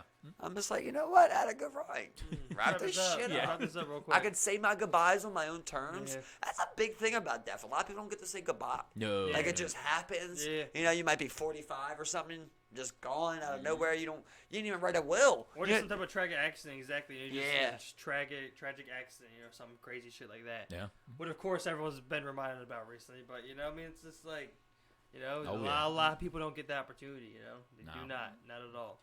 So it'd be awesome if you had some type of like option, if you had some type of disease, just end it. Yeah. But look, I'm glad everyone's gathered here today. So you think that should be a thing? Both of you think that should be a thing? Every state you said the option. It's gonna have its, it's gonna have things to be worked out. Over the age of 18, or what?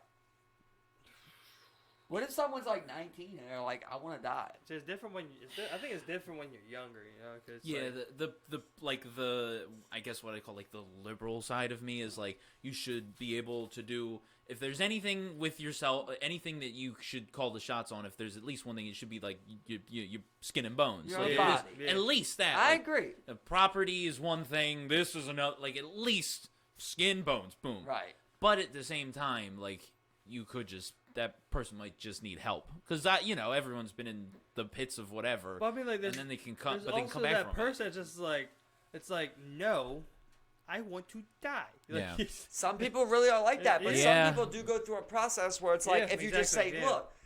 There is a process in any of the states that you can do it. There is a process. You don't just come in and die that day. Something that's like it's kind of similar, but not really at all. It's like when there's instances where doctors won't perform the surgeries required to stop reproduction in women. Yeah. Especially if they're under a certain age, most doctors would turn them away and be like, "No, you're going to change your mind down the line." You know, like it's not the same thing, but it's kind of like it's like I hear women who say that are like, "Look, no, I know I don't want children, so I'm going to do this." Like, yeah, it's not you killing yourself, but it's also like you should be able to just like do whatever you want, which people come all the time, but like you should be able to have some type of like medically induced option or something, especially if you're able to go through proper like health checks and stuff. As I was saying, it's not a perfect system, we could argue all day what like the outs and falls would be, but like something should be there, you just it's tough one, man. It's definitely a really tough one.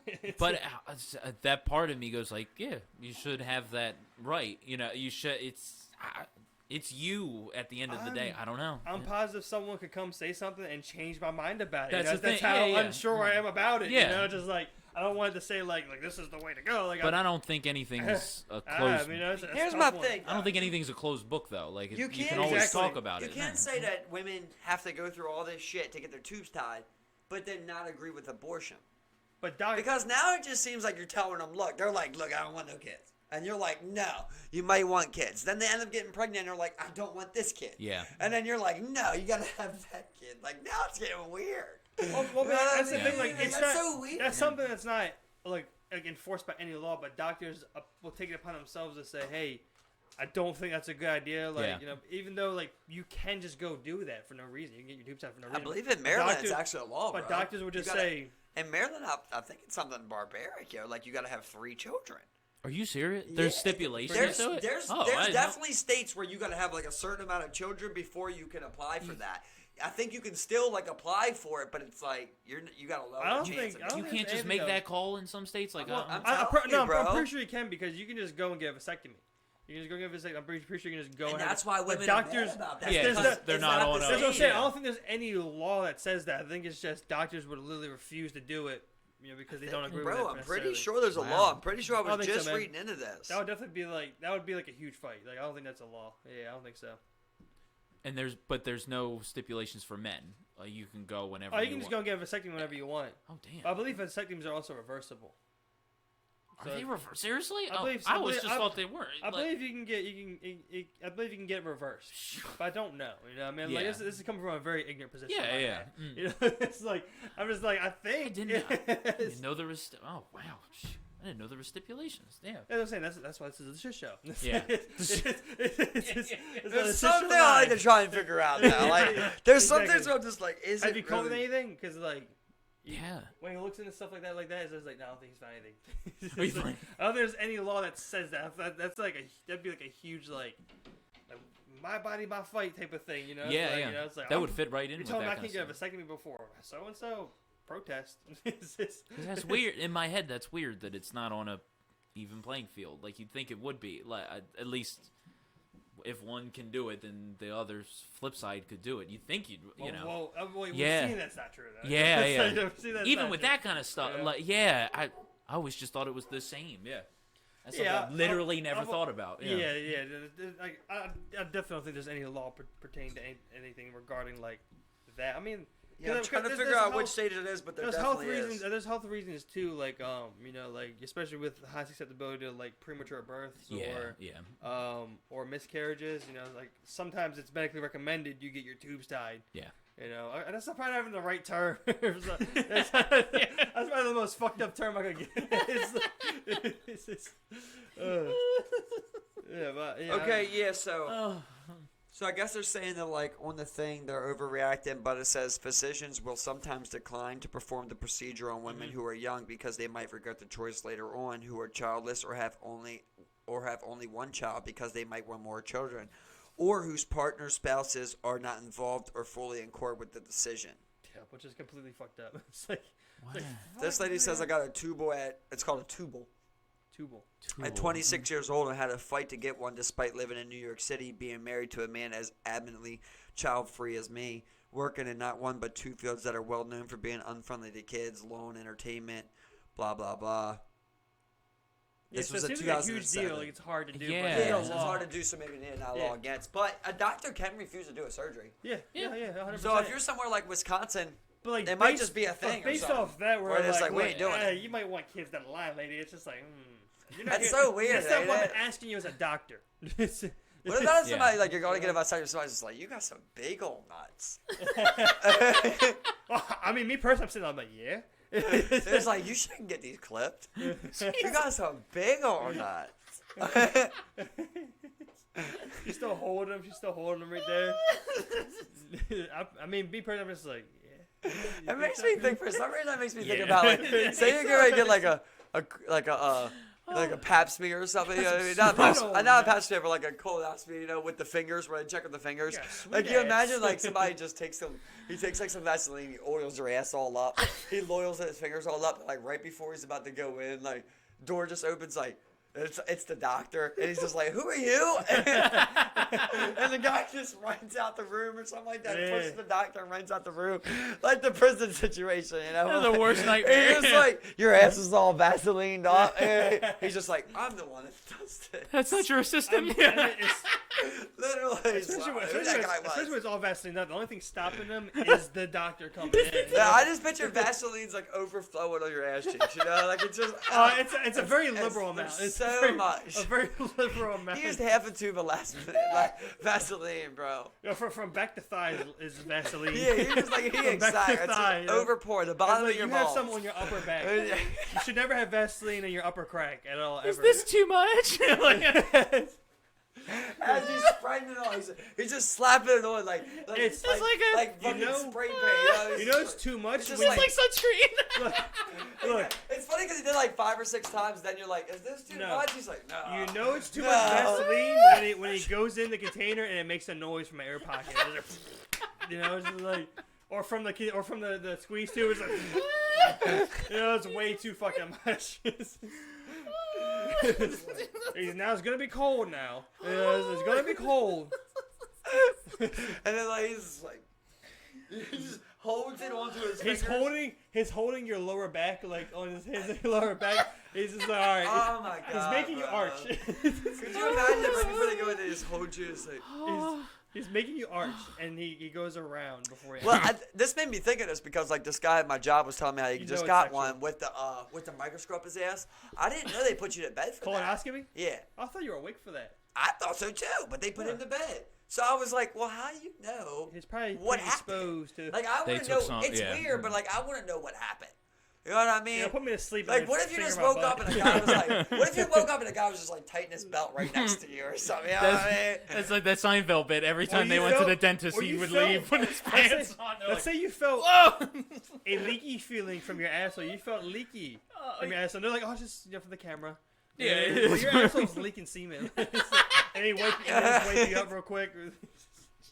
Like, don't put me to sleep and go on my butt. No. Try and get me out of my way. It's like you're asking me to go to sleep while you give me a physical. No. Nice try, guys. Bro, remember that one Maryland University GYN? Yeah. Who had the pen? The pen camera. Bro, he had a pen. What? You remember? Yeah. No. He had over 1,000 women. Yeah. Over videos of people from a pen. And when he did when he would feel up on their pussy to make sure everything was good, he was literally recording. Oh my god! He had over 1,000 women, dude. Yeah. That's unrealistic. I think it was 1,000. It might have been 100. Either way, you get the numbers with just mass. Mm-hmm. Oh my god! But again, for me, that's I know it. Oh man, because like bro, because you have underage women too. Yeah, they're not all of age. No. Oh, no, hell, no, come on. You know what I mean? He's seeing a bunch of women, some 16-year-olds, some 15-year-olds. This goes deeper than just a perv. Like that's like that. It's and even then you're worse. like, who else seen them? Yeah, well, of course, yeah. What is That's it? the first thing I'm worried about. Like, does this guy upload these things? That's where you get house rated, everything seized. That's like, why I always thought, like, you gotta have, you gone. guys have crazy balls to go on the internet and try to find, like, child porn. Because it's not something that just pops up, bro. No. Like, legit child porn. But from my understanding, accessing, like Tor websites or, like, you know, the dark web. But just that. If you just know how to. But just that. But just that. Like, you went on the dark web and you searched child porn. Like, you already did, like, some crazy shit to me. Yeah, like, to get going on the dark web, you did some crazy That's shit. what I'm saying. Like, what do you go on the dark web? Like, okay, I hope you're buying some drugs. Apparently, it's relatively easy. You know, it's relatively easy. Yeah. Why and I have no idea how to, obviously, I have no idea. But who do you talk to? Do you like, not get on the dark web? Not like, what? Do you not get on the dark web? You just put a D I in have the an www. idea, but I never tried it, so I don't know fully. But I mean, like, there's that Silk Road I used to be able to get on, but like, is that dark road? What? Yes, yeah, is that dark web? It's dark web, yeah. So I mean, but that, you could just type that in. You usually access it through something like a Tor website. Like, have you ever seen that one Tor icon where it's like the onion looking thing? Well, it's pretty much just a thing that like you go on and it just shoots your signal through multiple different sources to where it becomes untraceable. Really? Yeah. That's pretty much what you do, and it says like. Of course, you know, there's ways to ensure you're not trackable, but I mean... Yeah. Who goes on there to upload a child porn video? Like, that's just a next level shit of, like, why are you uploading yours? Yeah, but I mean, like... now you're just trying to show people. But people do it. Oh, yeah. So, I mean, like, it's actually pretty conceivable that someone would go through this and do something like that. All I'm saying is, I think that, like, let's say there's 10 people. I think 8 of them are just going on there to try to find some child porn. You know what I mean? I think there's like 2 out of 10 that are like, I'm gonna upload a video. Who wants to do a video for video? YouTube content creator, there's 10 million viewers. Yeah. You know, so I mean, same thing. You go on the dark web.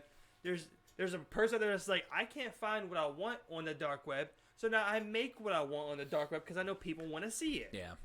Do you believe in capital punishment?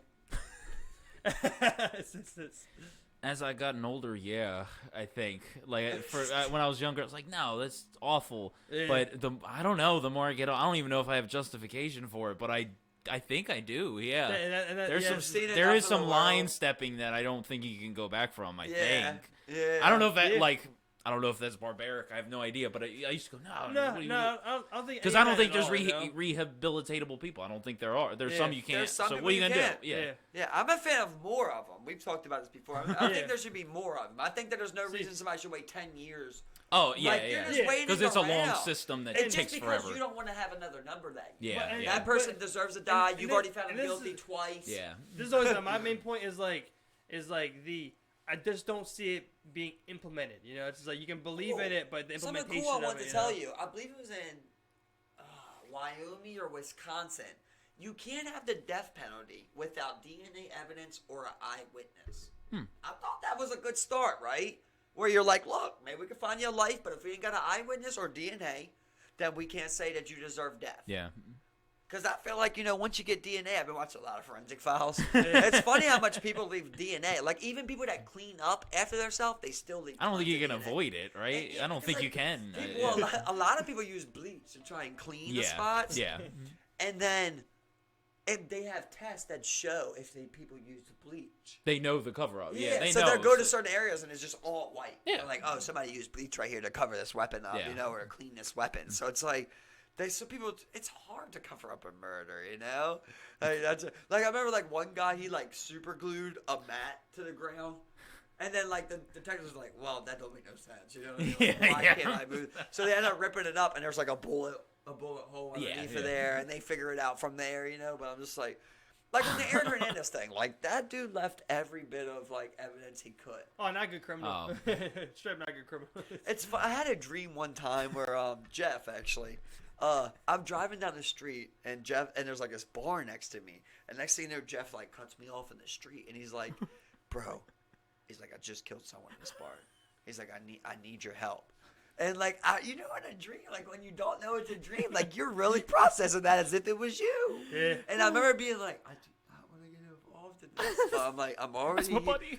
At this point, once somebody does that though, when somebody says that, you now have to go tell the cops or help. Yeah. Because you can't just say I'm not helping. Because at that point you knew. Exactly. You know what I mean? So I was like, I remember I like got out and I'm helping him, and like as I'm doing all this shit, he like ends up setting it on fire. You know? But like I remember like, but in the dream, like I was feeling all these real emotions of being like, why am I helping somebody else cover up their murder? You know, like this don't make no sense. I know you're not supposed to do this. Like, he did the murder. You know? But at the same time, you're like, I'm already here. I was on the street. The barn's right here. And also, to go back, you're like, I've seen the 2005 No Stop Stitching video featuring Carmelo Anthony. Like, I've seen that. So I know not to snitch. I can't go snitch. I ain't a snitch ass bitch. Like, I ain't no buster. That sucks though. Like, how would you feel if one of your friends came to you like that? You know. I'd be mad at them. I'd be like, why would you? You're mad at them. Why you bring this on me? It's what are you doing? Yeah. This is funny, right? Because we got a friend who had like a mental breakdown. Oh boy. And he escaped from jail. Actually, he actually escaped from jail. Remember? He was telling us the story of how he was planning to go to. He was okay. He wasn't on you. He told me yet. He told me like his original plan was to go to Stevens right away and try and get him to drop him off at his house so that. And I was like, wait, bro, right away you were gonna involve Stevens. You're gonna bring him into this. Right into it. He's like, I didn't know where else to go. So you just like brought your friend into this. Exactly. That's awful. Yeah. I think if my friend did something, I think I would tell. I don't care about the whole snitch thing. Because you're going to be an accessory. What are you going to do? For me, it would all depend on, like... If it's murder, I'm not going down for a murderer. I'm not. There's a lot of people, right? Oh. But the thing is, like that's what I was picturing earlier with the Ari thing. I was like, what if somebody, like, did an Ari video on your death? I would fuck that person up. You know what I mean? Yeah. So that's what I was thinking. Like, obviously, it makes me mad that. So I was thinking about the same thing, like... Yeah. Well, maybe not everybody, you know, but like maybe if Steve came to me, I was like, bro, I just killed someone. I'm like, you know what? You're more important to me than I'm not gonna get murder. You know what I mean? I'm gonna get like accessory to cover up. True. I might get like 4.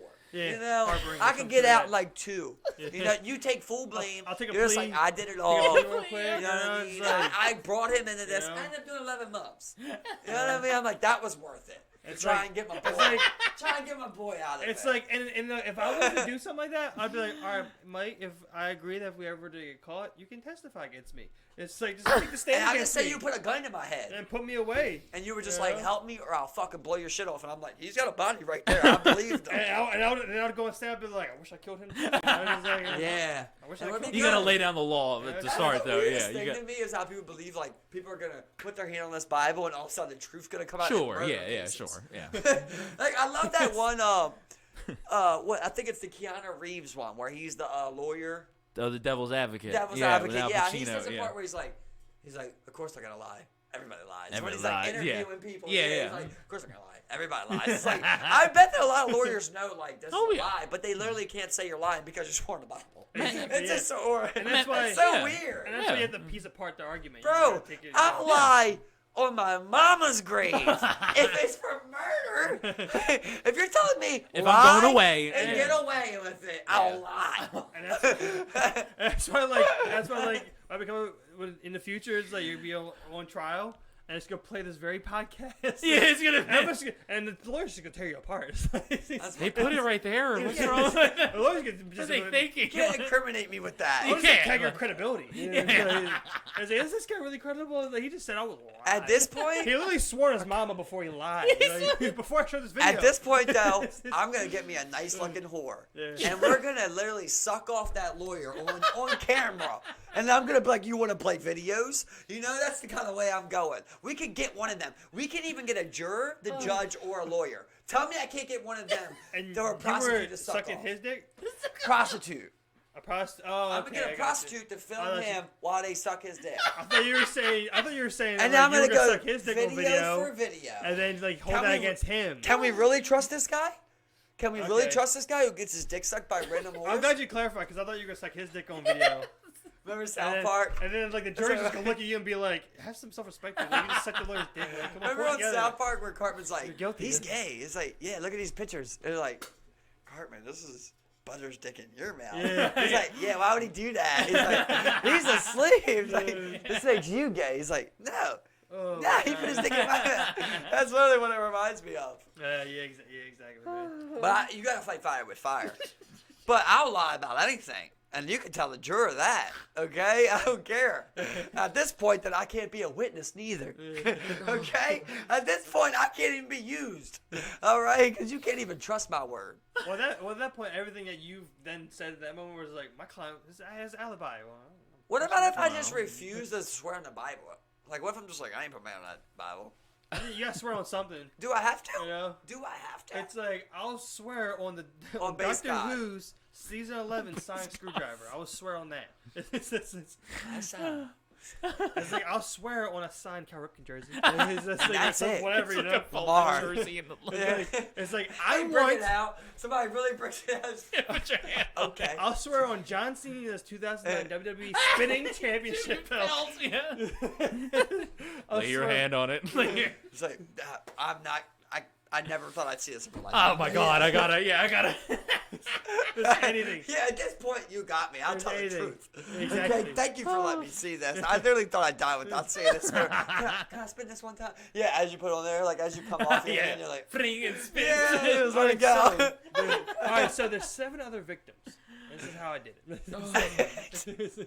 That was the craziest thing about that dude. The dude did like 7 years for sexual assault, and then the day he gets out, they arrest him for 5 baby murders. Like, come to find out, 5 times he was the father of a child, and the child died. But it was like throughout different states with different women, so it was hard for them to pin it. And we can objectively say, once that moment happens, you kill the guy. Yeah. He's got it. One, bro, you kill one kid. Yeah. If you kill an infant, dude, it's time for you to go. Yeah. Like, you just don't have a sane mind. That's like, how do you rehabilitate that? I was gonna say, where do you go from there? Yeah. I think we can fix them. Off the guy.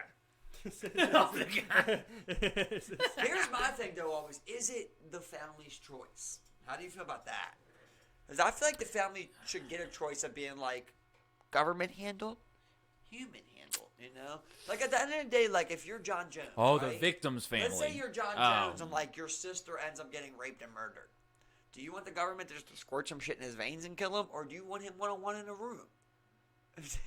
You know, you probably want to one in the room, right? Yeah. You probably want to do that damage yourself. Yeah, they want to have that cathartic. Yeah, it's weird because the person dying gets to choose how they want to die. Yeah. It's actually the opposite. Yeah. And you get a last meal and everything. Yeah, last meal. What's your last meal?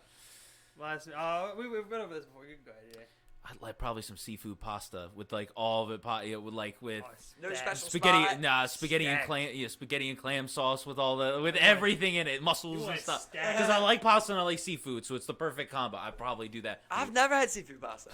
Plus you don't gotta worry about the carb overload. Yeah, don't worry about it. Yeah, I love pasta. I'm loaded and going I in love like whatever. So I can imagine I would like it. Yeah. Oh, it's so good. See, I rethought. Like I remember last time I thought I was like I want some Nashville hot chicken, but I was just like I might just want give me a bushel of crabs, all right? Oh yeah. But that never fills you. But like I'll just like I always get the steam pot from places where it'll be like crab legs, mussels, clams. I'm so hungry. Oh my God. Yeah. Some corn, potatoes in there. You get everything up in there. Oh. But I think you got to think about like chicken ricos. You got to think about chicken ricos, bro. At this point, I'm just be like, look, I want a fully authentic. Fucking. I Mexican cuisine. Look, strip. Goat on the Spitfires. Like, I want that roasting in my cell. Yeah. All right. I'm attend to the fire. I'm just El Salto, 2 shrimp tacos, queso, and guac. I'm out of here, bro. El Salto. Oh yeah, God, yeah. You know El Salto? Yeah. Everybody knows El Salto, bro. I know like half the kitchen is back there. Yeah. Oh man, shout out best Spanish food, man. El Salto has the best shrimp tacos you'll find in America. That's my word on that. That's my word on that. See, man, you got me all fucked up because like I'm trying to figure out what I'm gonna eat now. I'm just like, I know, yeah. I haven't had dinner yet. I'm trying to think. I wish they were still open, man, because I tell you what, they're great. Well, everybody, you've seen every review that we possibly got. Thank you, Jordan, for coming on, man. Absolutely. We really appreciate it. Where can they find you at? Oh, Jesus. Twitter would be Jordan_fadeaway. That's a future reference for fadeaway. And the same on Instagram. And then if you want to listen to my music on Spotify or Apple, it's Jordan Jackson's House of Horrors. There you go, man. Check him out. Check his live performance out. Definitely check that in the link. Guy's a great musician. Appreciate you coming on, man. Anytime. Thanks, everybody, for watching.